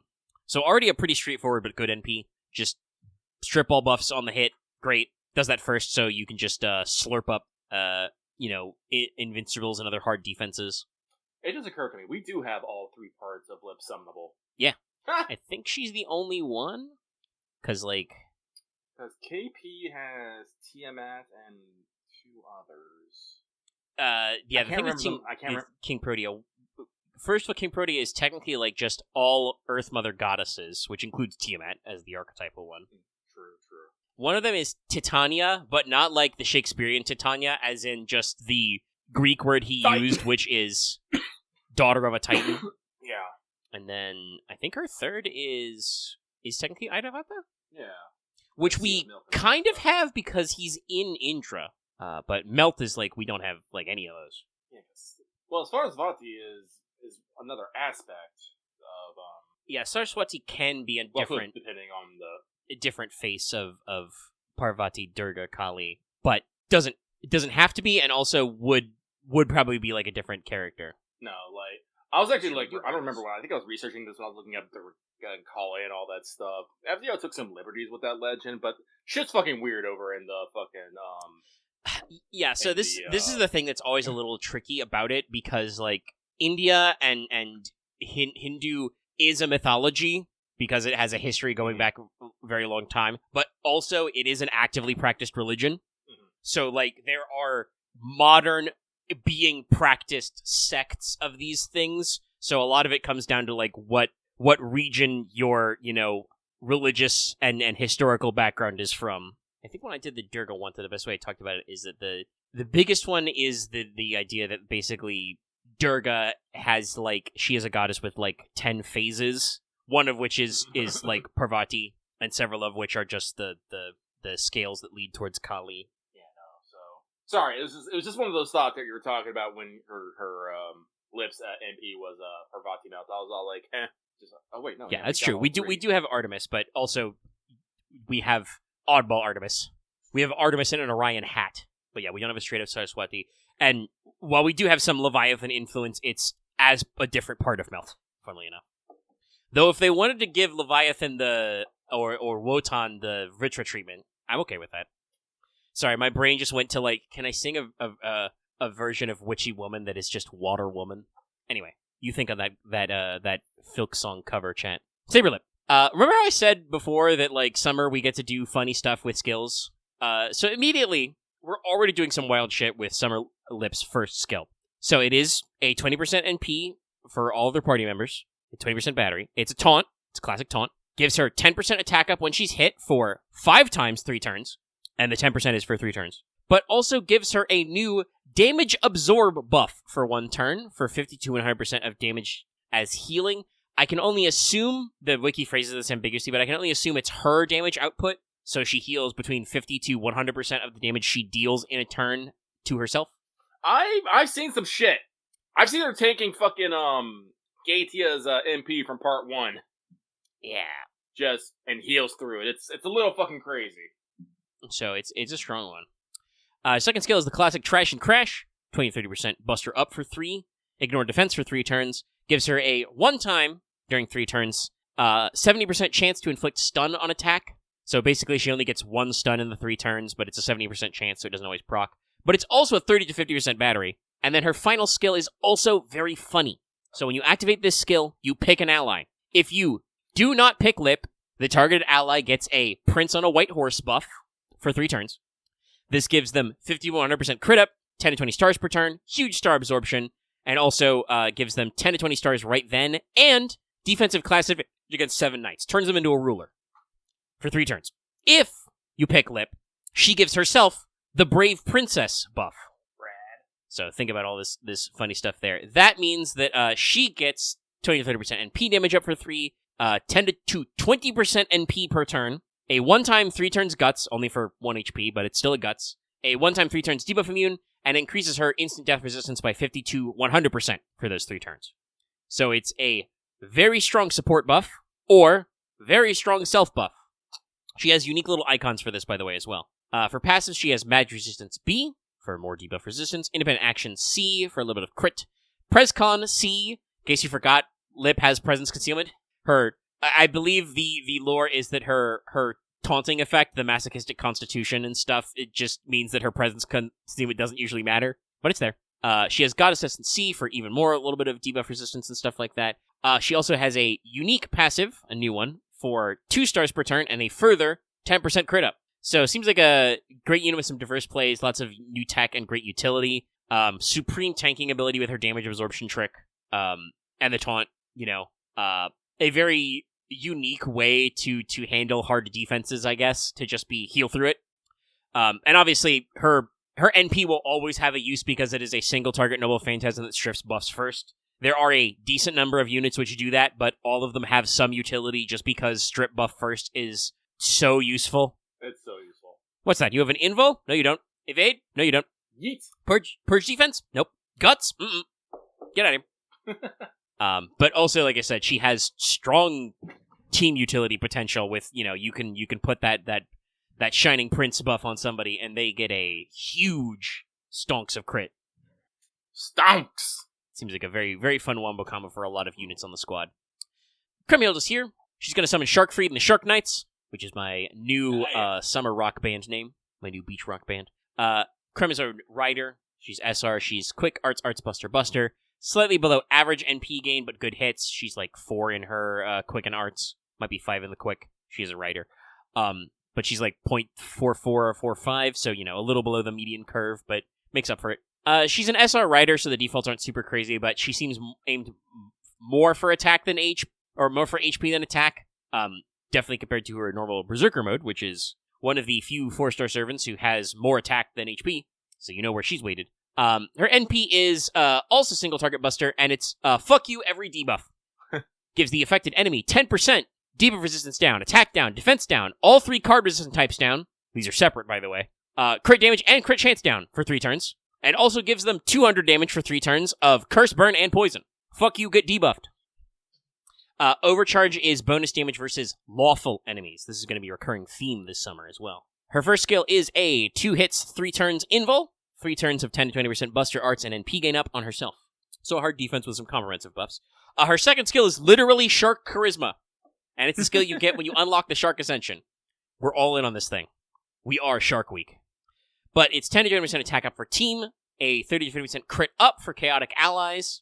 As I mentioned earlier, Crema is Chaotic Summer, by the way, so she does buff herself. 5 to 15 stars now, 5 to 15 stars per turn for 3 turns. Final skill is, fuck you, no buffs. Removes all enemy buffs.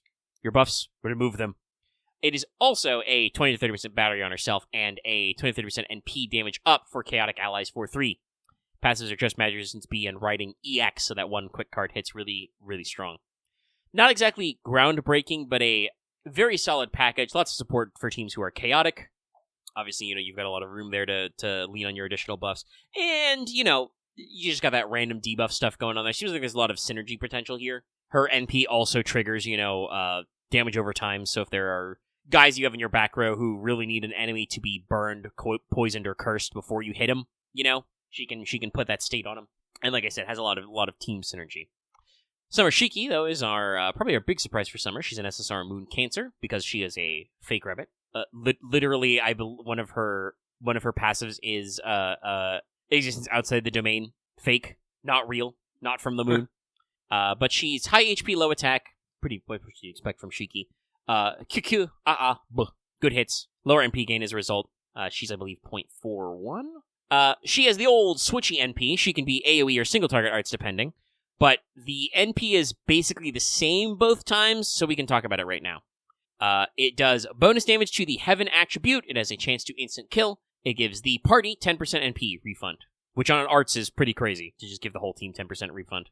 Overcharge effect is NP damage up for 1 first, and then the only difference between the 2 modes is, like I said, 1 is AoE, 1 is single target. Single target is her default, I believe. Yes, there it is. Sorry, I read further ahead. We're not there yet. Because we're at her first skill, the Mystic Eyes. It gives her Pierce Purge. So she can Pierce Purge defense, but does not beat Evade. I believe this is not the first time we've seen this mechanic, but it is on her buff there.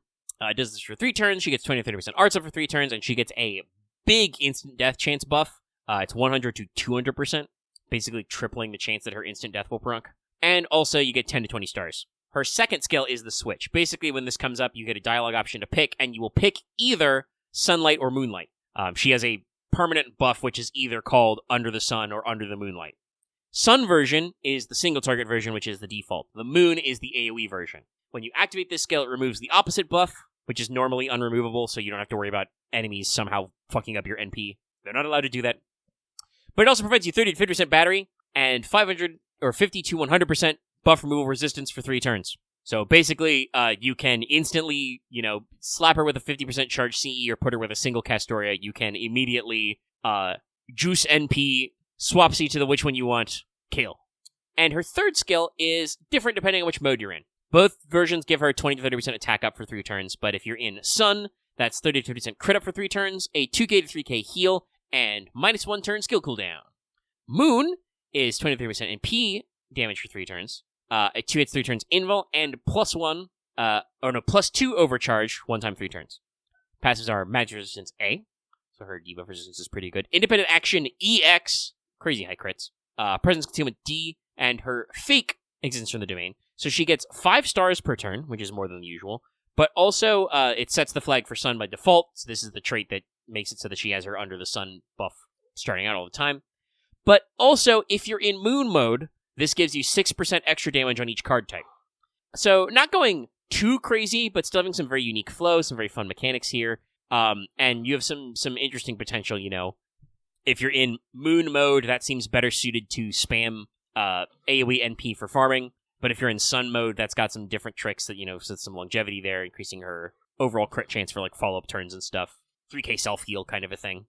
So, got some very fun out there. And obviously, her being Arts, NP, single target, or AoE, that's certainly not going out of style, judging by those Castoria numbers we saw.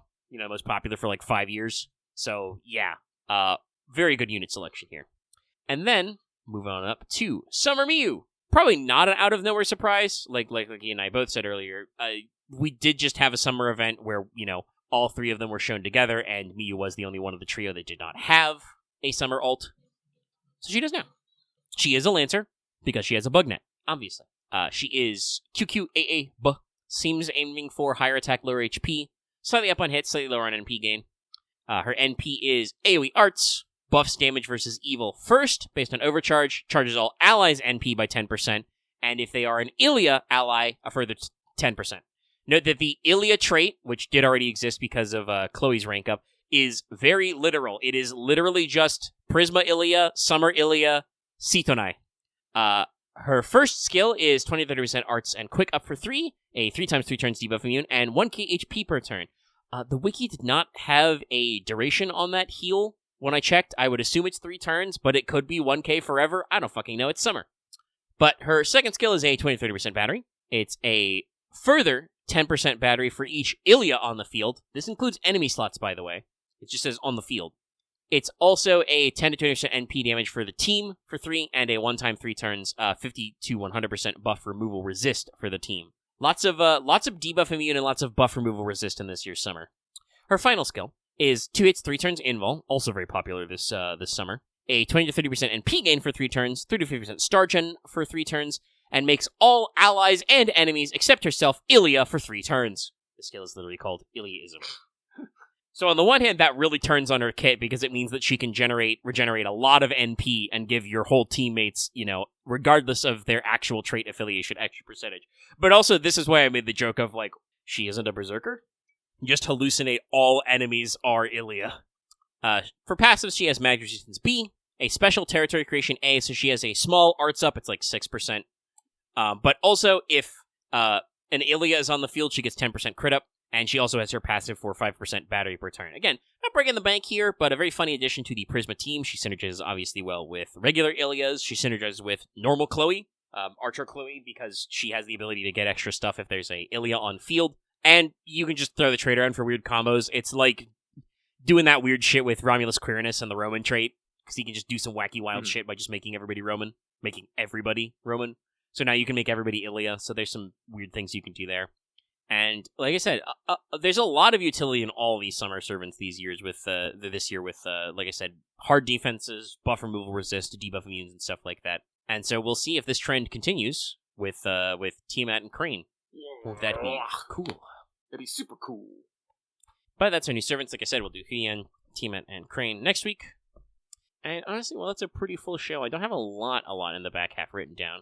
Let's see, what time is it? Almost midnight. I'm going to go crazy long. The only thing I wrote down ahead of time was to bring up that the Battlefield 6 beta is back.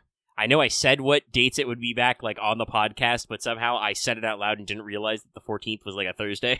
So we're starting that last weekend early. I have been playing it a lot. I maxed out my, like, player rank, so I've unlocked everything, so it's just, fucking around, unlocking weapons, trying the different game modes. I did say I wanted to bring more bonus streams back, so I don't know. If I'm not doing it, if nothing else turns up tomorrow, maybe I'll stream it for, like 3-ish hours in the afternoon. Mm-hmm. Just because, it's in the now, and I'm going to be playing it anyway, so we can get a little extra VUE out of it. Yeah. But yeah, that does mean that the only other things here to talk about are, I should phrase it this way. Technically, if I wanted to remind myself to talk about Vintage Story, I should write it down, but I don't think I need to remind myself. Mm-hmm. And then the other eternal topic is just rain. Rain. The rain in Spain falls mainly on the plain. I almost said that. The rain in plain falls mainly in Spain. No, don't do that. But yeah, we could talk about rain, or we could use randomly about Vintage Story, or ramble for like 30 minutes probably. Yeah, sure. Honestly, I don't know what there really is to talk about Vintage Story. I'm gonna be real. Like, we're getting back into it. Like I said, I think most of us, and like I know me, you, I think Loth, and maybe Aaron have been futzing about with it a little bit. I'm not so sure about Loth and Aaron, but I do know they've been watching Jay's VODs, so they might be. They might be. Aaron has said he's actually fired us in Test Worlds. I don't think Loth has yet, but he might have since I spoke to him last about it. But we've all been looking at mods for sure. We do talk about it a lot, yeah. Long mods. So I do think we are gearing up for another try. As always, I think we'll probably try to open up for more people who want to get in and futz about. Again, we'll probably set up something, where people are more spread out. Not everyone's all clustered in one area. And like I said, we've been looking at a lot more mods to get in there. This has been a lot helped by efforts actually on the dev team, who've been working on reducing RAM usage for mods and just in the game in general, so that we can run more stuff. Yeah, it seems like in general there hasn't been a big movement with like new content. There is a new content update planned like this month or next month, I think. But it sounds like mostly what they've been working on since we played last is back-end stuff, which is nice. Yeah, they've been doing a lot of bug fixes, working with their graphics a little bit, and a lot of optimization. So it'll be fun to get in there. Biggest problem I've been having right now is some mods have not been updated. And it's relying on other people to make, workaround patches or stuff while people have ghosted their content. So I've been doing a lot of testing to make sure I can figure out what mods are working and which ones are not. Yeah, I know that some mods I think have like disappeared the biggest one from my list, for instance, because they're outdated. No, and of course, and some things, but no, it's still fun. I'm still there. I'm still getting ate by wolves. Good times. My current game, I have a problem where I don't have enough light in my hut, so the fucking monsters keep spawning inside of them. All like, I don't believe in fucking Scarato's rights. I believe in fucking Squatter death. And I believe in sword. Stab. Yeah, that's the thing I realized the most from Rubik's current run of VODs is because they have a pretty packed server. Like he actually managed to over a couple of weeks strong arm enough of the Ignis boys into it. Mm-hmm. So, like, they have some pretty big stuff. They're also kind of doing spread out. Specifically, his new thing is, they have a name for it, Ren, but they're kind of doing like an elves versus dwarves fantasy realm thing. And he's gotten some positive feedback from that, and I think he said that in one VOD he's probably going to do like a guide video for like the mod list and kind of explain how they set it up if you wanted to run Vintage Story more classic fantasy-esque. I'm pretty sure, judging by the way he talks, Jay is like an old school style Tolkien head. Like he even claims to have attempted to read the Silmarillion a couple of times. I say attempted because it doesn't seem like he went through it. That's okay. I am also a pretty hardcore, like, I really like Tolkien's work. I have literally fallen asleep, like, twice trying to get through the Silmarillion. It's tough. But, yeah, the one thing I learned about lighting was that, like, he said that, like, the value of the oil lamp normally is, like, really bad. It's, like, 3. Like, it's really not good for lighting up your houses if you want to stop monsters from spawning. It's mostly so that you can do something, like, to have in your offhand, or as, like, an emergency if you need lights that will, like, live outside until you can build lanterns. So that's a thing to keep in mind. But yeah, probably gonna be a little more spread out. We've done a couple of, like, V1 was, we basically lived in a compound. We can't quite call it a village, because we never got super spread out. And V2 we went for a more village look. But honestly, we never really utilized our quote unquote village to its fullest anyway. Yeah. So I think the way we've phrased this before is we're aiming for kind of like manors or territories. Let people spread out, let them set up on their own. And it's interesting, like with Vintage Story, I think I've because I've been single player testing as well. The way I see it is like you can technically do everything on your own, but that's really annoying. So it's easier if you have other people who are willing to specialize in other tasks, but you also don't need to rely on them for everything. So it would be nice to let people kind of set up and let people focus on what they want to do, like what systems they like to engage with, but have the ability to foment trade. I've already said, I think I said this on the Uppsala Omega stream. I'm already thinking about, because I was inspired by Jay's run as well as a merchant, to kind of like circulate between settlements and foment trade. And then people in the chat were like, "No, Omega, don't invent capitalism." I'm like, it's too late. Sadly, I don't think the coin mod is very cool. It's way too late game. Like, it's Vintage Story mods. I feel like there's usually of two minds. Some are very clearly meant for like either creative mode stuff or just like servers where you know what the fuck you're gonna do, and so they're like, yes, to make your coin punches you need steel and anvil heads and mounts, and I'm like, damn. By the way, not realistic. I'm pretty sure we were making gold and silver have very low melting points. I'm pretty sure we were making gold and silver coins like way before steel alloys.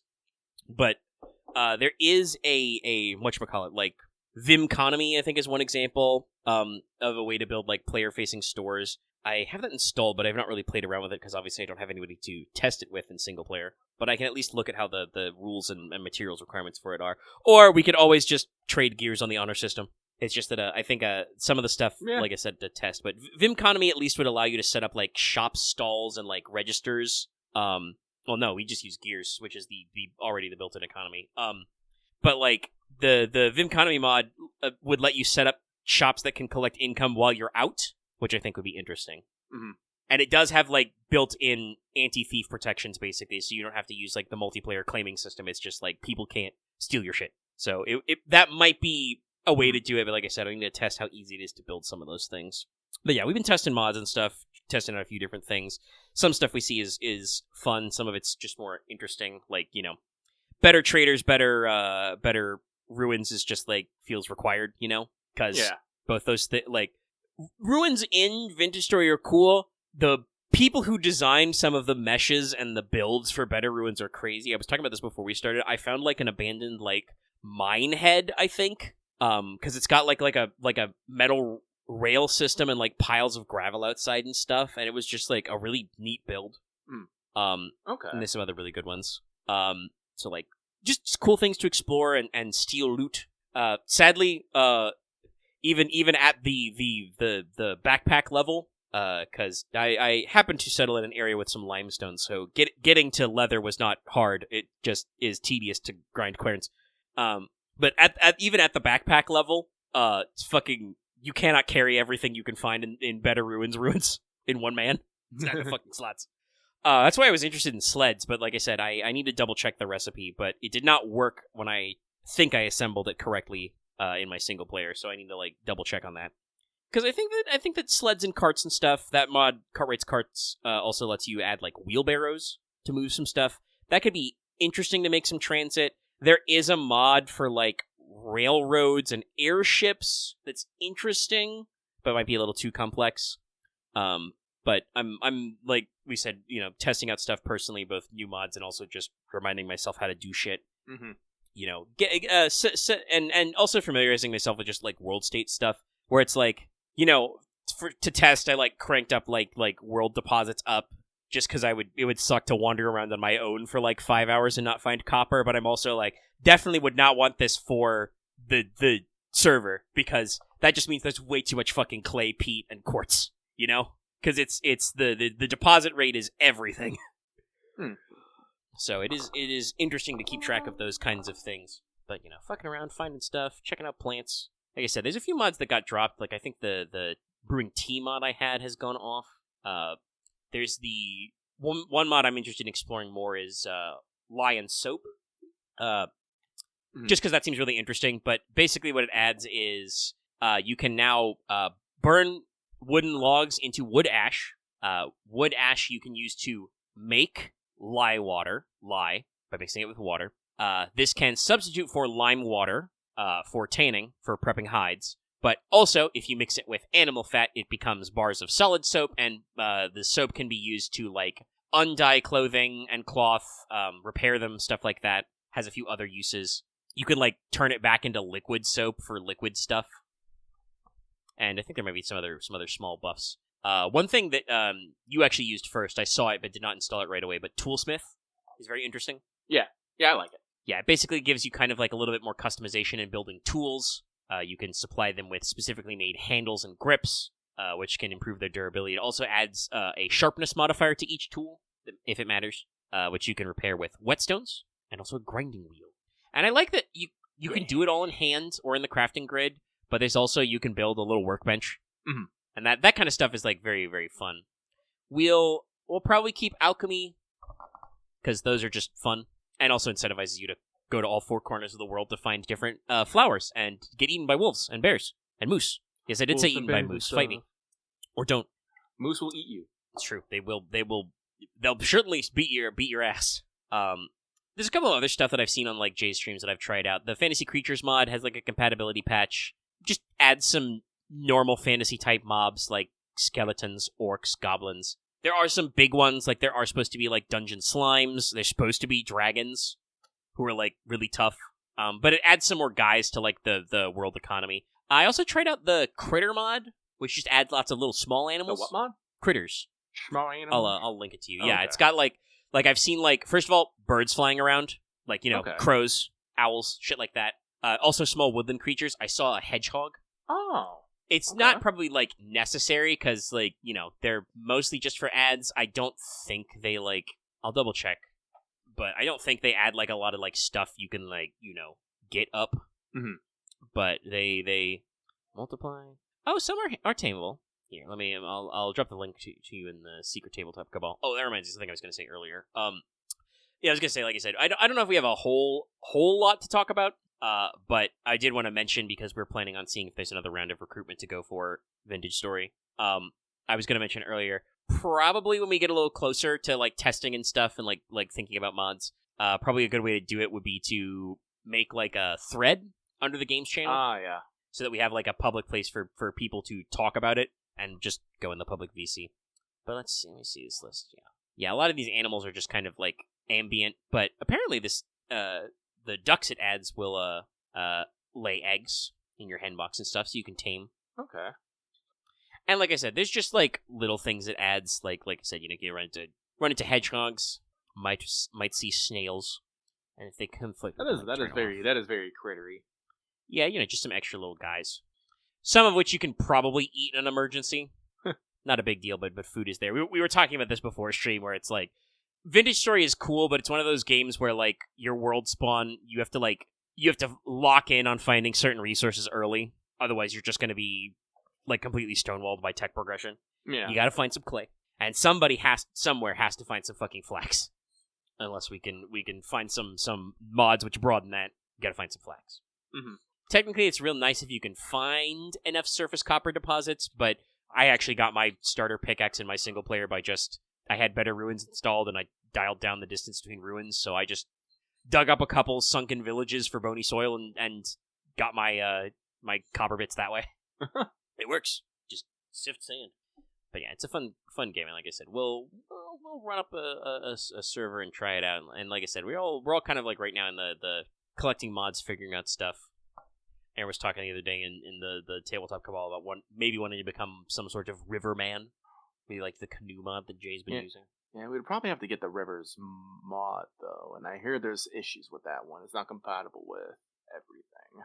Well, we'll check it out, because there's a couple of different terrain gen ones. It would be nice if we could get, rivers instead of, like, my own current single-player world is kind of like, the old, concentric rings of lakes. Yeah, you just get a lot of puddles and lakes. It's a weird one, but it's one of those things of, like, remembering how to do world gen in Vintage Story is one of the lost arts we need to recapture. Yeah. I do hope that, actual functional rivers are in the dev pipeline, though. I would hope so. That's one of those things that's got to be, like, it has to be something that they can figure out in the JSON if there's a mod for it, Mm-hmm. Like, you don't always want to necessarily, like, swallow a mod into the main game, but that definitely seems like a lot of terrain options are just suitable for the base game. And there's some stuff that you can just edit on your own. I know that, we talked about it, but Jay mentioned that, like, he just absolutely fucked up the lightning in the JavaScript files. Yeah, you wanted people to fear the sky. And boom.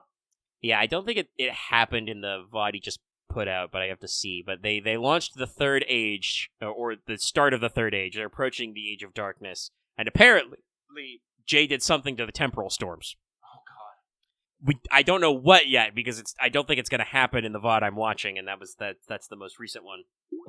But he streamed it again tonight, probably still ongoing, based on his time zone. But yes, we like Vintage Story. We do. We'll get at it. And we may stream some of it, me. or we won't. I would definitely like to get more of the community involved with it. Yeah. Look it up, check it out, Vintage Story. Like I said, we're gonna run another server opening. We got a host for it. If you're concerned about the mod list, don't be assuming your computer has enough space to download and run Vintage Story. The way it works is when you log into the server, it gives you the mod list. Yeah. But all right, let's talk a little bit about Rain then, if we want to. Yeah. So like I said, we're back on Rain. We're getting into the swing of things. It's very nice. Yeah, this session was much more swingy. I want to feel like in the good way. Like you guys spent like a solid 2 hours just doing personal projects, doing role play, talking to each other. Multiple scenes where I just got to sit back. I at least got you once. That made me happy. Yeah. I mean, sometimes I feel like when I do, you just get to sit back. That's when my guard gets down. I'm just like minding my own beeswax. Then someone says something and Lucky can't, and then Mega just can't stop, starts dying. No, that made me happy. But no, the crew we're progressing through one of our plot points, Lorelei Rock. It's part of our ongoing mission to get more monster girls in our kingdom. I say that with absolute seriousness. But as always, this comes with a bevy of new lore that Omega has, text dumped upon us. And I'm like, yes, I see. Things have happened here. Which is always fun, in my opinion. Is that a fox dead in my fucking animal pen? Where did you get there? Sorry, we were talking about Vintage Story, and Lucky was all like, it was just like, I should open up Vintage Story. That's another mod I should go test. I should install the Animal Cages mod. Rounding up this fuckers is tough. No, like I said, I got cows, and I got a bull, and a cow, and, I captured, 3 cats, but because it's the thing where I use, 2, earthen wall works as, walls, animals just fall inside my pen sometimes. And I'm pretty sure the bull has killed a fox, and maybe a few other things. Hey, that's okay, baby. Mm-hmm. It reminds me of, the other classic of just, again, not to toot that too much, but mostly off-screen, a little on-screen. The fucking elves built a literal gazelle run. They did an actual primitive hunting trick where they just built a pit and just channeled gazelles into it. I mean, that's how I hunt sometimes. Yeah, I mean, that's a real-life classic, but what I was going to say was the thing of, you kind of form that naturally, because usually, if you're in an area where it's suitable to settle, you'll get at least one, slight pit cavern down, one little drop, and then you just check it some days. Good. My preferred hunting method is to chase them into the lake. Yeah. Because I have animals are generally... Well, I don't know how it is, but I set animals swim modifiers to 100%. You do not get to swim faster. You're an animal.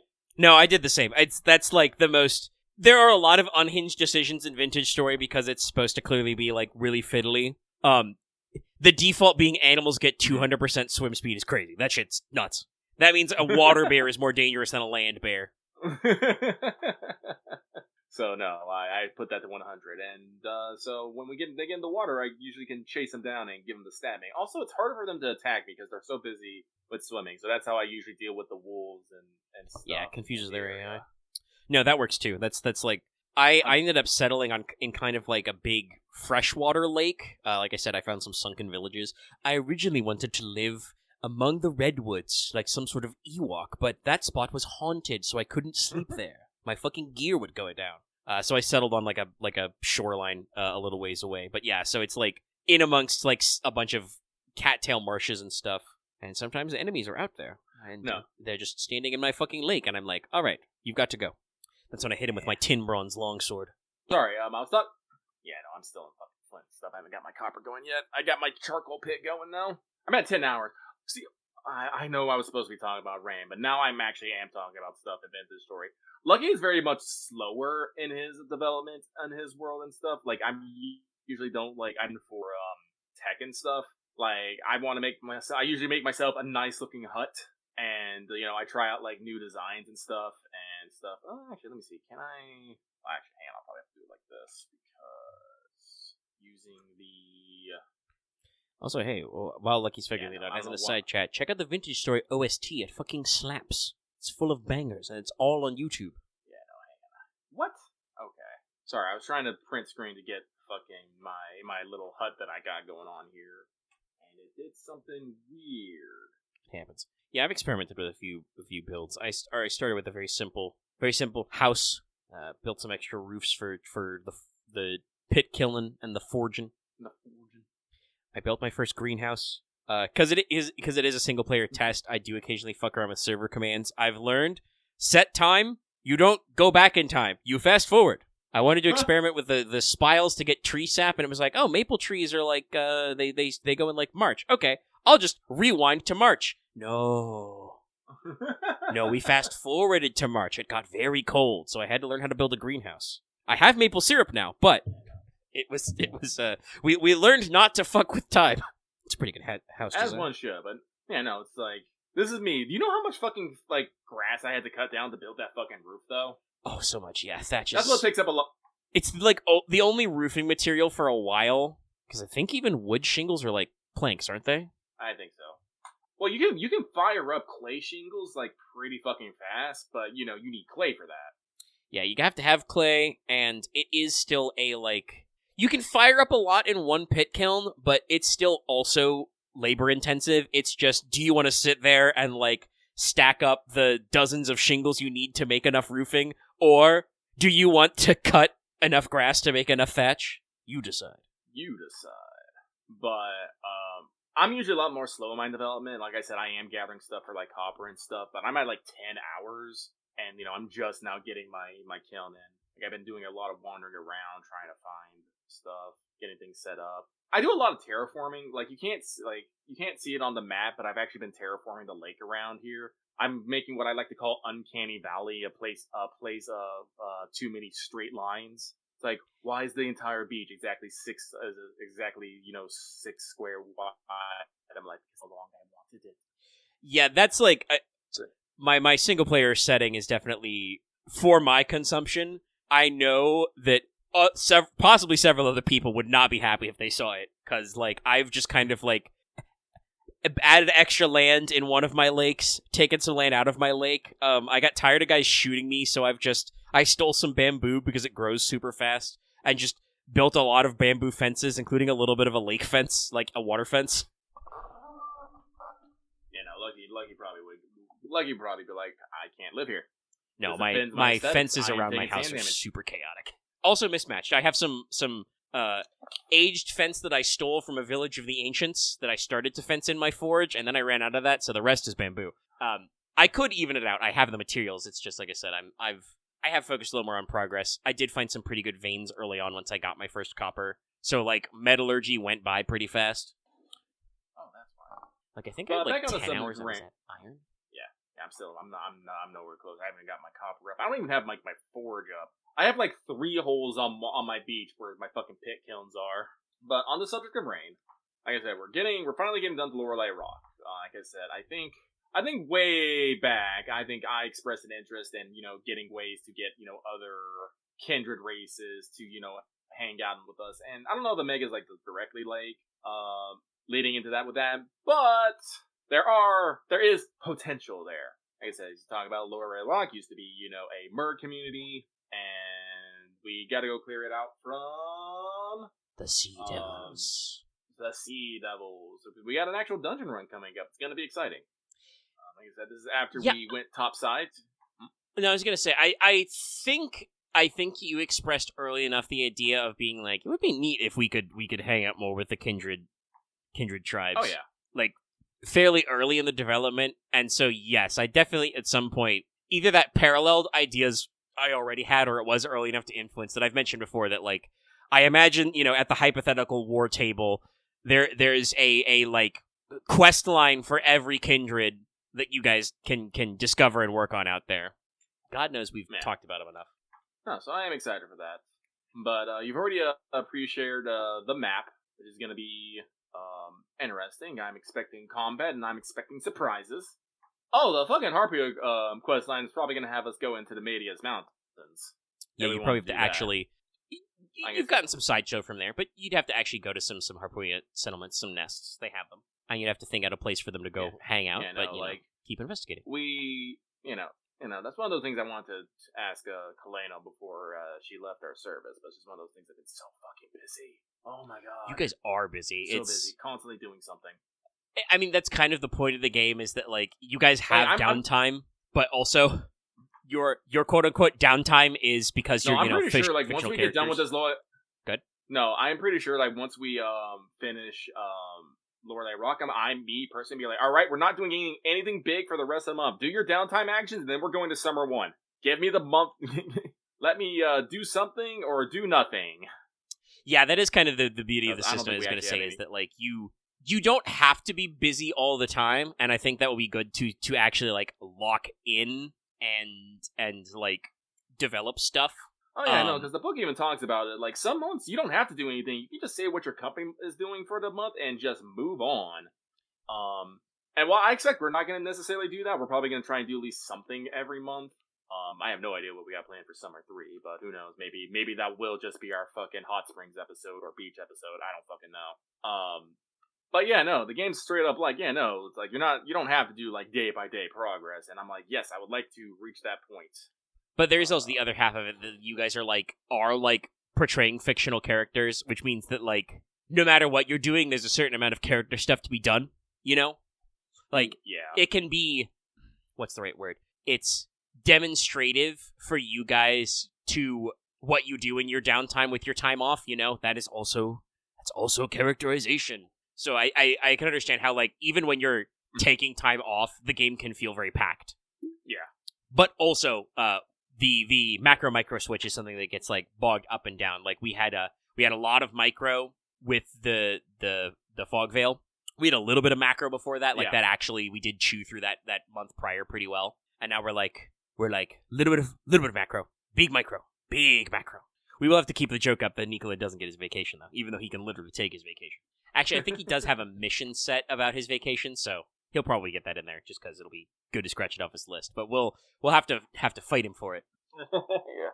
Well, conflict is good, but no, there's several things that we got to do. Lorelei Rock, like, even though we're in the midst of it is actually quite simple.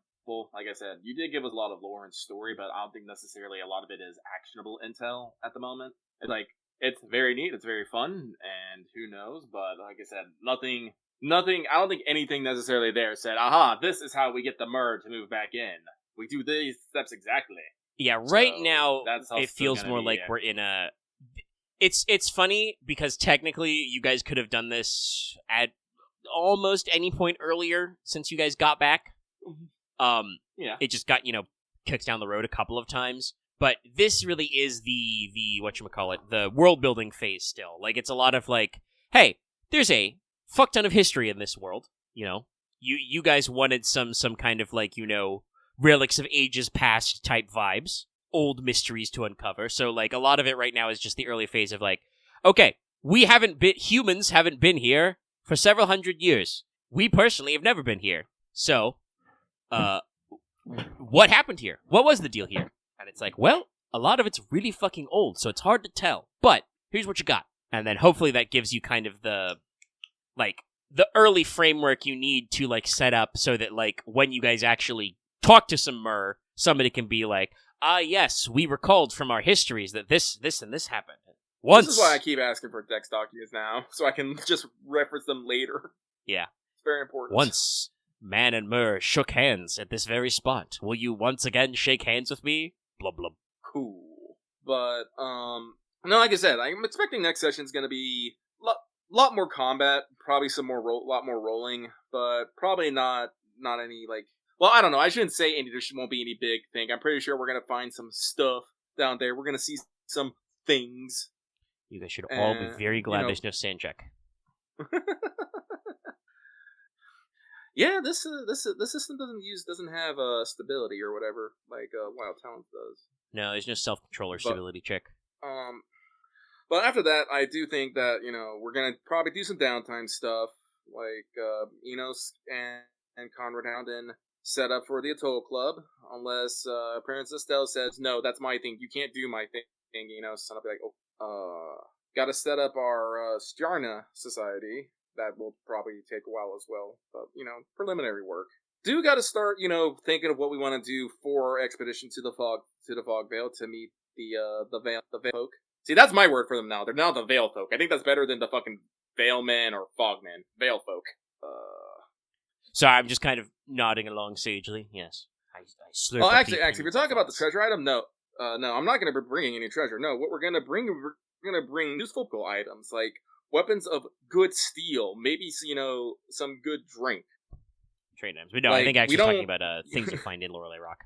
Oh, in Lorelei Rock, excuse me. My bad, then. You might find a couple items, yeah. Well, yeah, we'll probably find a couple items. That'd be good. I need money! But no, Lucky has been thinking about, like, our actual diplomacy mission, and, like, definitely, we gotta bring some gifts, we gotta bring some trinkets. I'm definitely thinking, fine steel knives, and with, maybe some fine steel axes. Like, we don't want to, like, just straight out give them... I'm sorry, Mega? No, I just said trade goods. Yeah, good trade goods. We don't want to straight up give them, like... don't want to straight up give them, like, weapons and whatnot. We don't want to, like, be like, hey, check out this thing called a gun! Bang! Like, ah! And whatnot. But, it's one of those things that we noticed that, they still had metal, just that most of them were pretty shitty, so good metal is something that they would probably appreciate more than, fine jewels and stuff. They seem like from our limited experience, they seem like a practical people who probably need good luxuries, especially that they live in I don't want to say an inhospitable wasteland, but in a realm of difficulty.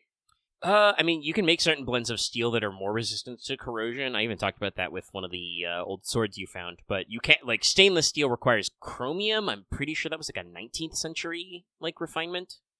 Certain metals technically don't doing rust. That thing where we're going way, yeah, you're doing that thing where you jump way too far ahead. We have good steel weapons. We can give them good steel weapons. We do not have to come up with something entirely new for them. Well, also, I do want to say, maybe not necessarily jumping ahead that step, but just the idea of, like, saying they're shoddily, like, I did not say they were rusty. That's they don't necessarily. It's not that they have rusty, metal tools. It's just that when Eno saw them, they seemed to be of a less high quality, refined state. So you guys might be discovering it, but there's a whole refinement process of it. Stainless steel is definitely a little newer than that. But so no, I am thinking about the diplomacy mission. I do think that we want to. Again, it's one of those problems of PC versus real life. We probably don't need to grab every single PC to go to it, but then we have to do this weird thing where we set up, and that could be weird, especially if they're like half the parties in like one location and the other half and the other parts we're just doing weird stuff, or like one party's just not doing anything while they just do day-to-day drum while the other one's working on the diplomacy mission. That's no fun for that's no fun for the people just waiting at home. But yeah, that's not good for a tabletop RPG. No, so. Also, if people wonder about slightly more lucky leg than talking over the normal, I suspect that Vintage Story may be sucking up some extra RAM. That's probably true. Let me actually close that because I have gotten a little lucky breaky uppy. I think I've been able to track everything you're saying, so hopefully the don't listeners worry. at home can. Oh, don't you worry. You were roboting earlier. You're still roboting occasionally. And this was before I opened up into this story. It just might be the internet. Interesting. Might be the internet that's causing this lag. But no one else... I don't know. No one else has been mentioning it, though, so I was thinking it was just on my side, but... I get a little robot this time. The rain in Spain. The plane. But... So, with Lorelei Rock, we're going to try and get some stuff done. But... other than that, it's a lot of... Like I said, I'm hoping we're going to spend less of Spring 3 in downtime. Like I said, Enos sent out some letters. I probably have to talk to more people. I don't know if you meant for this to actually like fully catch my attention, but the skeleton of the True Dragon, the Shadow Pass, has been on my mind constantly. It's just something that I'm on to the point where I'm like, Loth is all like, yeah, I want to go get the Dragon Bone from the Dragon Bone. I'm like, that I will forever. And Loth is like, okay, no, I won't. Well, actually, that Loth wanted a little bit more pushback than that. If he remembered that he... Sorry, what was that? Where are you going? Whoa, that was actually really bad. Sorry. Oh, okay. Omega, can you hear me? Yeah. I think there was a big Sorry, lag. You were talking about the law. Yeah, no, there was a big lag. Like, it, pushed all your words together, so I had no idea what you said. Very funny. Alright, since I don't read it right now, I'm closing down, no, Google but... Chrome for a second. Yeah. No, but the thing that was weird about that whole conversation that Loth still wanted the Dragon Bone is Loth bought Dragon Bone at the Silver Tower to make his weapon, so I was a little confused why he wanted more. Did he actually buy Dragon Bone? I don't remember that he did. I thought, because I last I checked, he had it down that he wanted to dig up some or acquire some Dragon Bone. Well, no, because get it from there. Because I remember I suggested to had buy it from the Silver Tower because they had Dragon Bone in their stores, and I think you listed a price, and I think he was able to get it because he set it aside because he wanted to use some adamant in his weapon as well. I'll have to double check, but I'm pretty sure that Loth has Dragon Bone already. He just hasn't made it in. He bought enough to make. Then he probably hasn't. He probably doesn't have it down on his sheet because he probably remembers the thing we talked about, which was the narrative of just getting it up there, and doesn't remember the part where he bought it. I think I'm gonna double check. I think I asked him about his wealth levels last time. Well, that's something I have to with that. I'll see if I can dig up the episode because I remember we had this conversation because again, Loth was basically saying that he wants some of the Dragon Bone in there, and I was all like, please do not. Well, specifically the True Dragon. If I remember correctly, there's the True Dragon skeleton and some lesser dragon skeletons in there, but unfortunately, I don't. There's a wide variety of Dragon Bones. Yes. I would rather, have that place, properly excavated first before people started laying claim to bones. Which is why Enos has sent off a letter to Lady Mercedes, maybe requiring some insight, but this thought came to me later. It's all like, wait, we actually have a legit antiquarian on our small concert in Lord Wayland. I probably should have just asked him and send his ideas, because he probably has some ideas on, digging stuff up. Yep. I don't think Enos is carrying Argent Light right now. Enos is currently no. Ooh, Enos does not really necessarily I wield that swords. I understood what you meant, Lucky, but it got very scrunched. I think it just might be a little goofed. I did have some extra. A little weird here. I had some extra juice on Chrome, but I've closed it now, and we're still getting a little scrungled. I'll have to reopen Chrome to check my. I have. Put out there. Hey, Axe! Spoilers for the letter that Enos is going to get back from Lady Mercedes, which is just that she's going to remind the group that she has it as a bound blade, so she can literally conjure it back if they don't need it anymore. Yeah, no. Anos, is... Well, Anos' thoughts on the blade right now is he is going to see if he can find someone who will actually wield it for its, actually wield it as its purpose and not just treat it like another sword. In and out of character, that really did actually steam me. So, like I said, it's okay. I'll keep throwing there is magic swords at Loth. Jesus. Sorry, I just tried to reopen Chrome because I need it for my fucking... If we have to, end the episode, I need it for my fucking patron list to read out, but it's bad. Why are you opening, 12 processes, Chrome? It might be Discord. Actually, let me check my task. My Discord memory is a little juiced, but... wonky here. I don't know. I thought we just did it. Yeah, actually, I'm looking at it. Discord is using a lot of memory for some odd reason. Give me a second. I'm going to close and restart Discord here. Alright, I'll pause the recording. Or actually, I'll stop Audacity for a second. Activate recording. We're going again. All right. Yes, you were talking about Loth / Logesh with Argent Lane before. Yeah, no. Well, Axe is talking about, giving him a hard time because he doesn't want to interact with personal plot. That is unfortunate. Loth's kind of foible. What Loth loves to do in games is he likes to be a funny little guy. Like, that's why, he's playing a Lalafell in 14. That's why he plays a Psyker with the unhinged voice and Darktide. And the games that he actually likes to play, he's playing a fucking, a little he's literally playing a kobold. And some of the stories he likes to tell the most is when he was playing this weird ass dude in fucking Deadlands. No, what Loth genuinely likes to do in games and whatnot is be a silly little dude and do silly little things. Oh, Loth likes to treat things as if he's a show. He will it's us, then a pane of glass, and then him. He does not necessarily feel that attached to things. So us, I kind of pressured Loth into playing this one because I said we played for a while and I want to play with him. But we have basically forced Loth out of comfort zone to do this character, and it's no surprise really that it's not necessarily sticking. He's not getting to do exactly what he does, but he is trying. Yeah, he tries despite it taking extra effort, and he always says, "Ooh, oof, I hate, I'm sorry, my roleplay was so rough," and we're like, "No, Loth, that was great." Yeah.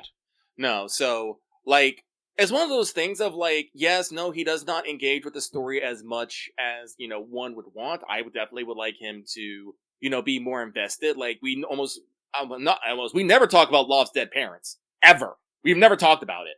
I don't even know their fucking names or who they were. That is just I think in the story. Because it was Do I? Leofric's older brother, Wulfric. Yes, he's been mentioned a few times. We do not talk about Logesh's dead mother ever. Despite the fact that that is actually a quite large thing in the backstory with her side of the family. But because Logesh never gets into it. Yeah. So it's it's one of those things of there is potential, we don't talk about maybe if he has any obsession with, killing, I don't know, getting revenge. Does he honor his family? There's a lot of things that Logesh should be doing for his character that he doesn't, but I don't want to push Loth into doing something that he will be clearly uncomfortable doing. I push Loth's buttons here and there, but trust me, I could push them a lot fucking harder. I could also, I tried early. I've put out some feelers,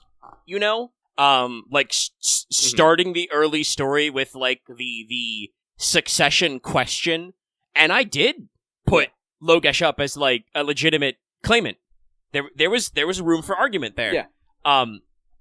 That got presented to Logesh as a character, Loth as a player. I propped my feet up and they slipped off, and I almost I wouldn't say died because I was sitting in a chair, but it was bad for my posture.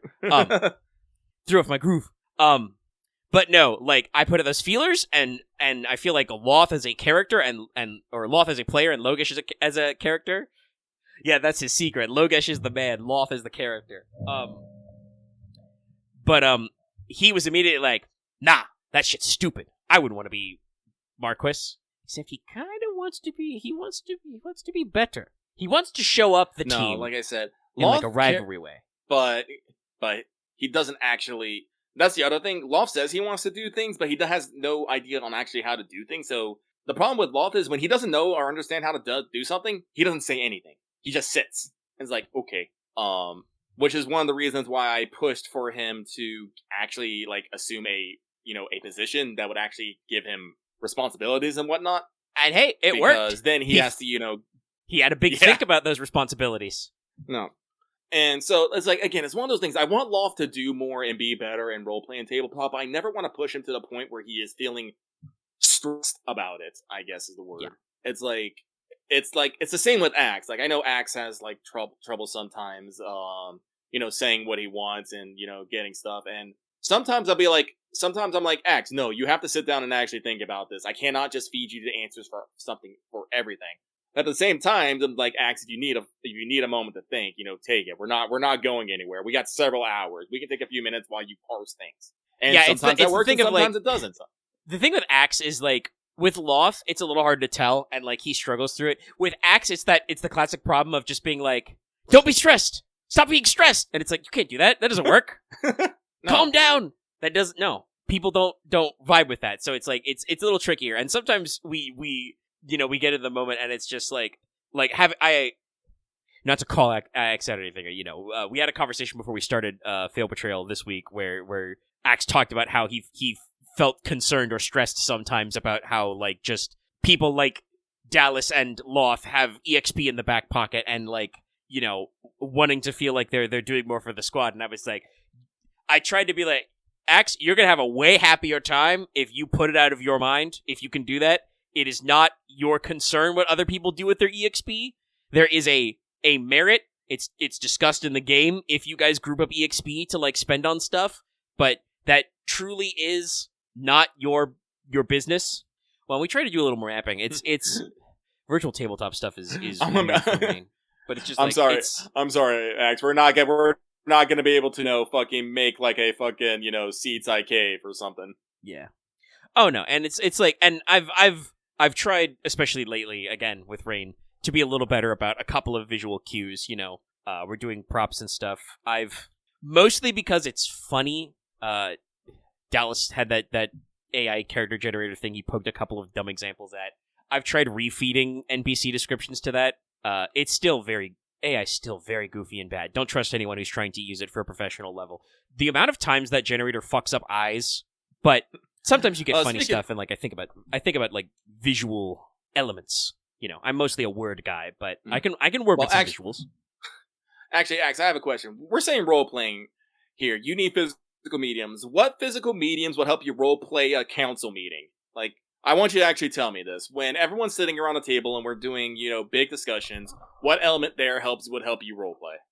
If it's like, sorry, we gotta be careful, man. When you get my wheels turning, it's bad. But I'm just thinking, like, if it's like a place chart, I could technically do that. I'm like, wait, shit, careful. Don't make more work for yourself if you don't have to. You make enough work for yourself. Accidentally writing the law. But yeah, like saying like one of the more recent posts, like, don't have the like notes or stuff, like what have it. It's like, I mean, some of that is just you might need to write your own notes, Yeah, I'm about to say, it's like tedious like as what that might be. notes and resources we have. That. It's like generally what we're going to talk about. You have your own discussion points, and you generally know who is going to be there fairly quickly. And if not, generally you know who you want to talk to before then in such meetings. Like, you do like, have this a, is have me, a secretary this is me, of the court, so like there's an NPC you could turn to be like, you should be able to like review attendance, check. I don't know if they'd call it minutes, but check minutes. Like, you got a guy for that technically. Again, this is Mucky generally being confused and asking you what you need for this to happen.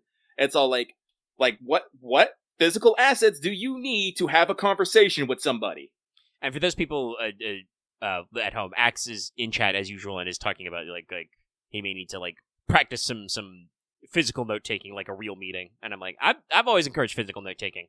We've done some like shared Google Docs note taking, but like there's definitely something to be said about just like scrolling your own mad scribblings, which even like some of the bigs do. I know for a fact there are several of the, not to compare us because they have way more money and exposure than we do, but I know several of the players in Critical Role have big, leather-bound notebooks where they scribble everything down in.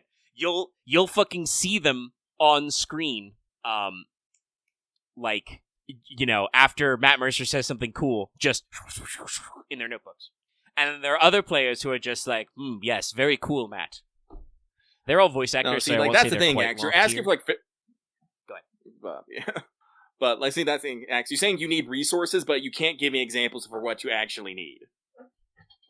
You're just saying I need a thing. I don't know what that thing is, because roleplay is not all roleplay. Like, roleplay is either between a PC or an NPC. Generally, the scene in it does not necessarily matter. Usually, that is a backdrop to whatever is happening that we can allude to at any point, but is actually never actually important to the conversation. There's like, role-playing is basically improv acting, so there are like different tacts, different styles of it that people are better at or work better with. Like I said, I'm mostly wordies. I've always been strong in the, paint a picture with your words type shit, and I can churn out, 1,000 words on a subject real fast and all that stuff. So, listening to all that thing There's limits on like picking exactly surroundings. So like I said, I can and have been trying to be better about doing mappy type things, and because they are also requested by the book, talking about like for mass combat needing hex maps. I think I got a blank. I'm pretty sure last time we talked about this, I found some blank hexes I can turn into maps if I need to. But I mean, like talking about using Foundry and stuff, like VTT is very cool. It does take money. And also I have been running online tabletop games without a table way fucking longer than VTTs have been cool. Doing this shit for like 15 years. Well, I appreciate that. I don't think of myself as an actor, but I have a lot of history reading books and listening to books on tape, so we can do a little bit of projecting. I feel myself as kind of like a read and speak type guy. I'm very good at reading aloud because I have a lot of practice with that, and I think just because of my history with audiobooks, I often have a sense of like what I think a character's voice in my head should sound like, you know? I know that's finding specific character voices is a thing that sometimes the PCs struggle with, even if it's just remembering to do your own fucking accent. I think almost every player has at some point gone, wait a minute, I'm losing my accent. Yes. No, I don't even know what Enos' accent anymore. You just try and sound, as Nasu would say, a little bit raunchy. That's me. That's what I'm trying to do. I try to sound fucking a little raunchy here and there. But again, like I said, talking about foibles, that's kind of, that's Axis. He gets in his head about stuff, and, he requires additional assets and resources that we don't necessarily have all times. And we are never especially clear on which ones he needs. I will say I am trying to expand my my reference images, my mood board. If we post some of those, that might help. Be ready to supply some vibes. Honestly, Axe, I think you do a lot more pre-planning of people's conversations than you think, because you like to think that a lot of people are going to be saying negative things about you. But I was talking about character foible. Dallas is weird. That's the best way to fucking put it. Dallas is like that meme about only using 10% of his brain. Like, Dallas isn't a dumbass or anything. Also, you always say that. Axe, you say Dallas has no sense of consequences. Dallas loves consequences. That's the problem. He wants there to be consequences, so he doesn't care if they happen. Yeah, no. Dallas wants stuff to happen, and on one hand, I can usually get behind that, but the problem is, Dallas is one of those does that thing where he has an idea and then starts putting that plan into action in a very weird way. Like, just last session, he was working on getting people together to start, recruiting doctors and stuff. And I don't remember. Oh no, I remember. He started asking for where population density and where the most learned are. And I'm all like, Dallas, what are we doing here? You're doing something fucking weird. And he's like, oh, I'm trying to get people to for my doctor thing. It's like, why didn't you just ask if I can just get people things? I'm just like, it's like, ugh. Yeah, I did say that. So roundabout. The population question was like, I had already joked with Axe about that question about if you ask that, I'm gonna have to kill you. I'm gonna tell you to go fuck yourself in Minecraft.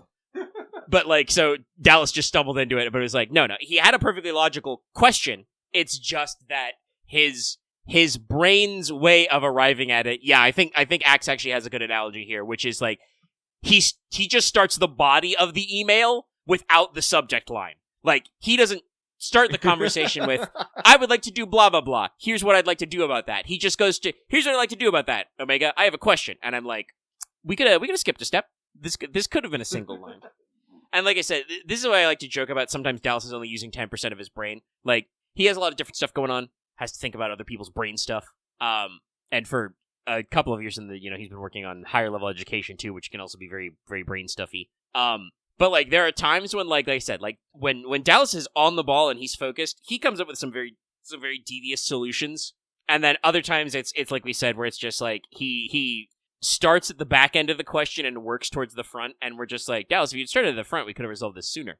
I think some of that comes from, Dallas has talked about it, he has his own experience as GMing a lot more than playing, so I feel like sometimes he's almost like thinking about how he would resolve this as a GM. He basically does the step that I would do as the GM, which is like, if I was planning where Nicola would go to get doctors, I would be like, okay, where would the medical institutions be? Where would the halls of healing be?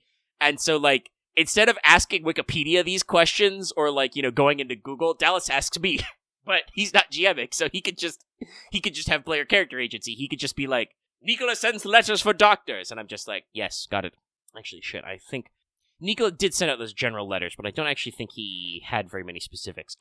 We talked about this a little earlier, but before you guys left for Lorelei Rock, we had another round of letter writing, and I think almost everybody sent out letters, but I believe that Leslock and Nicola were just kind of like general, like conversations. No specific thoughts came up, so they don't have full text blocks. It's okay. I think the King's letter back to Leslock was still bigger than any one letter I've written to other characters, so Leslock is technically ahead of everybody. That was long. Big letter. But, It was a big letter. No, I don't think you need to have done a role. Like, it's always good to get roleplay down, but here's the thing. I was actually going to talk about this earlier before we got more scrungled, before Discord put us in a headlock. Because, Lucky, you were also talking earlier about how we need a plane for the expedition to the Fogvale. I was going to say, I think that's going to be like a genuine like session or like half a session after something else is going to be like, okay, materially, what do we need? Personnel, who are we taking? Like, let's figure out our list of like who's coming, who's in charge of what are we bringing, when are we setting out? And so, I can take all that and then be like, all right, I've summarized what you've told me, and we go into the adventure. So, like, you will have Also, more X, opportunities to interact with Cressida. Yeah, but X, we have said this multiple times. If you do not necessarily roleplay out an entire scene, that is perfectly fine and okay. We do not because role-playing takes up time, and sometimes we're not necessarily feeling it. Yeah, and I want to say, like, no roleplay is bad roleplay. This is not true. We do have an issue with trying to coax a couple of players into the improv. Don't worry about that. We usually go for like 4 or 5 hours. That's another thing that I want to be like, don't worry about that so much. I know that won't actually make him worry less, but I can at least assuage that I'm not as concerned about that one. If that helps assuage concerns. But, like, I don't want to stonewall roleplay because we have some people who are less eager to improv. But you could argue it is a flaw of our structure. If we were trying to do like a, I mean, that's fair. But if we were trying to do like a high budget production, there would be people on the subreddit, there'd be people in the YouTube comments about how like sometimes we just roleplay about nothing for too long. Like, it's fun. Yeah. We're doing this for fun, but it is definitely a thing where like we could cut some corners, sharpen some edges on some things, No. And we're trying to be a little bit better about that. So that's like we have to do that acknowledgement of like we don't have to roleplay everything. No. Like, I think usually roleplay between PC to PC roleplay is generally good if you ever want to do that.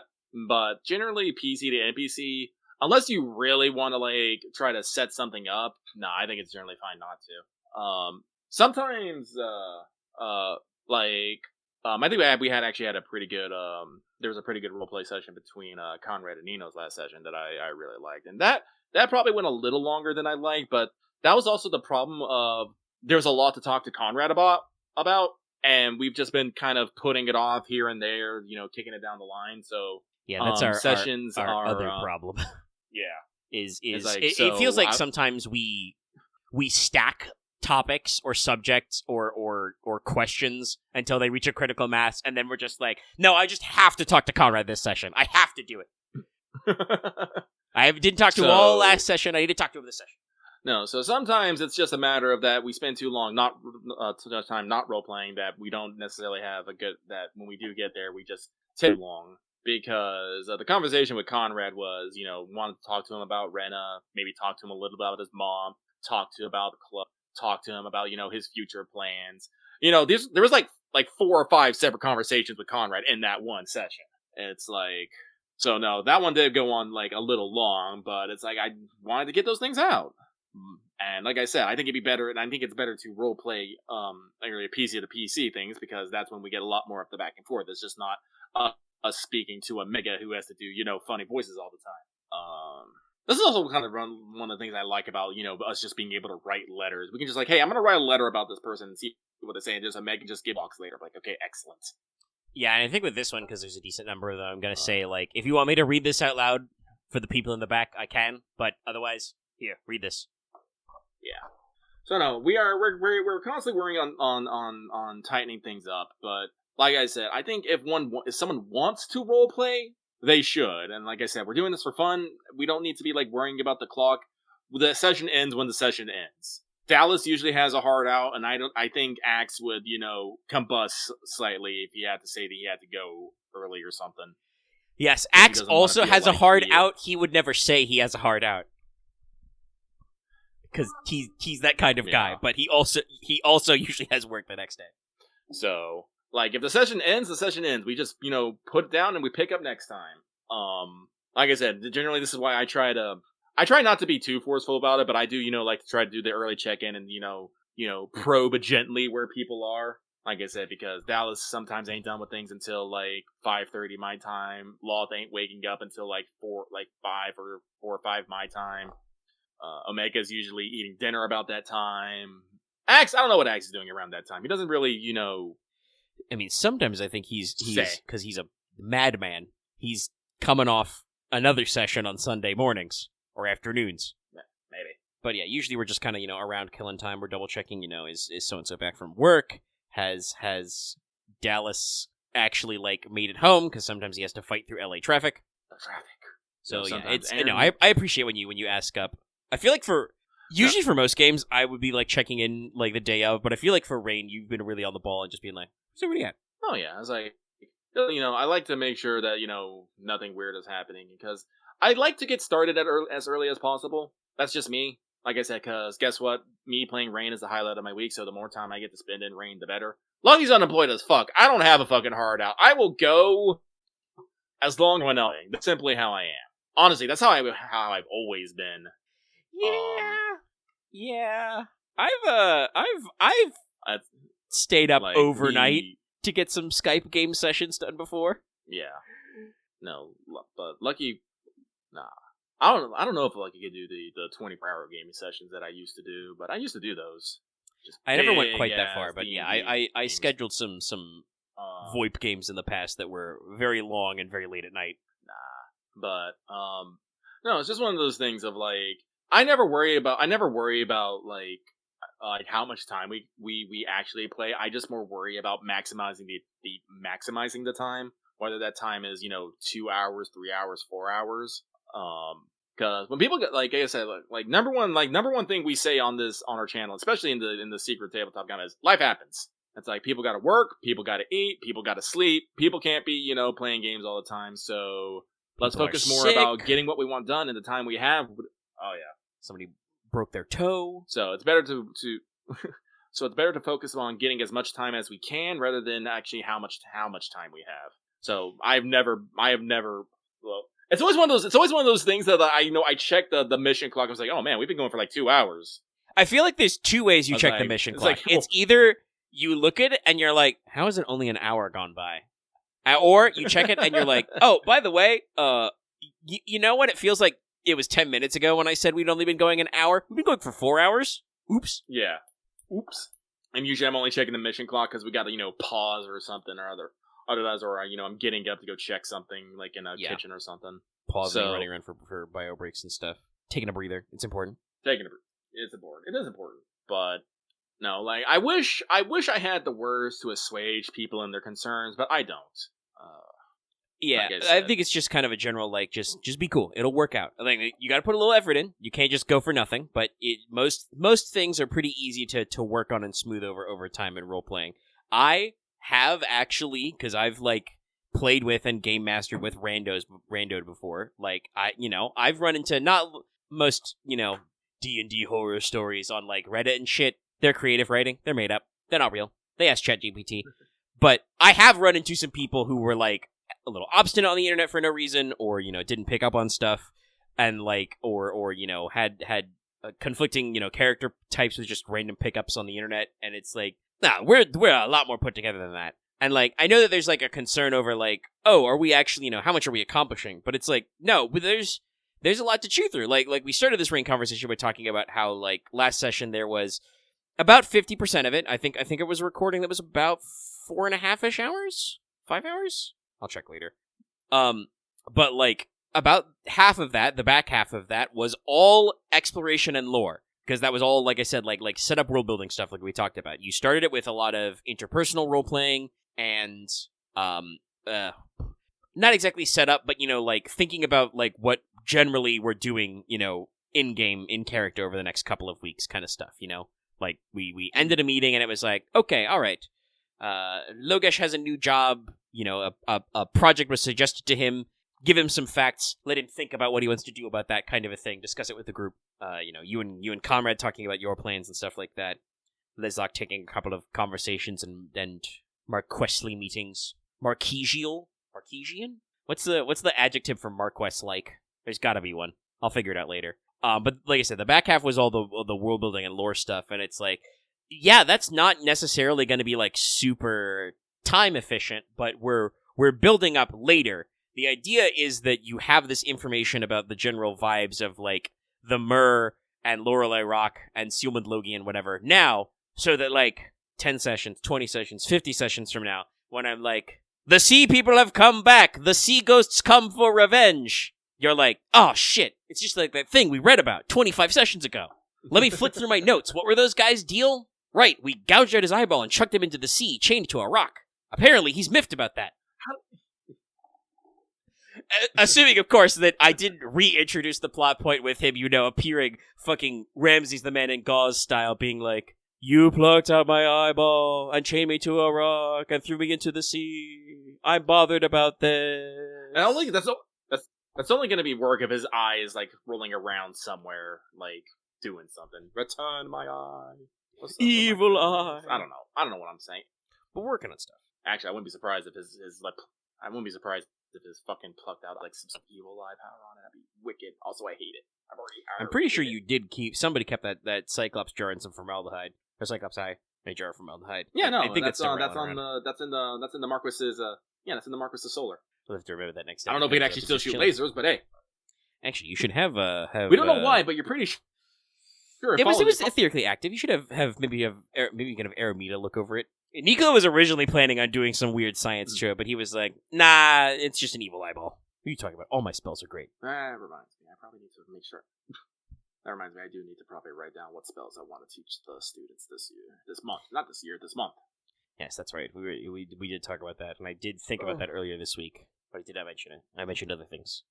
Because you get the most letters this time, buddy. Don't worry about that. Oh, no. I wrote a lot of letters, I think. It's true, you did. You wrote. That's why you're getting the most replies. You wrote a lot of letters that were still mostly general, but at least we're like, no, these are good calls for like specific feedback. Yeah. Well, I'm excited as always. Like I said, we'll be playing again Sunday. I think we have faffed quite a bit on this. Yeah, we're at about 3:20. Fortunately, that they are yelled for no apparent reason. Yeah, Discord did ate some of that again. Let's start winding down. The Discord's not good. We have been here for like 3 hours. Before I do the outro, any last minute stuff you wanna yeet us out into the void? I have a headache again. His headache's back. Okay, that means it's time to end the show. It is. Okay, if you watched this video, like it. Click the like button. Leave a comment down below. Subscribe.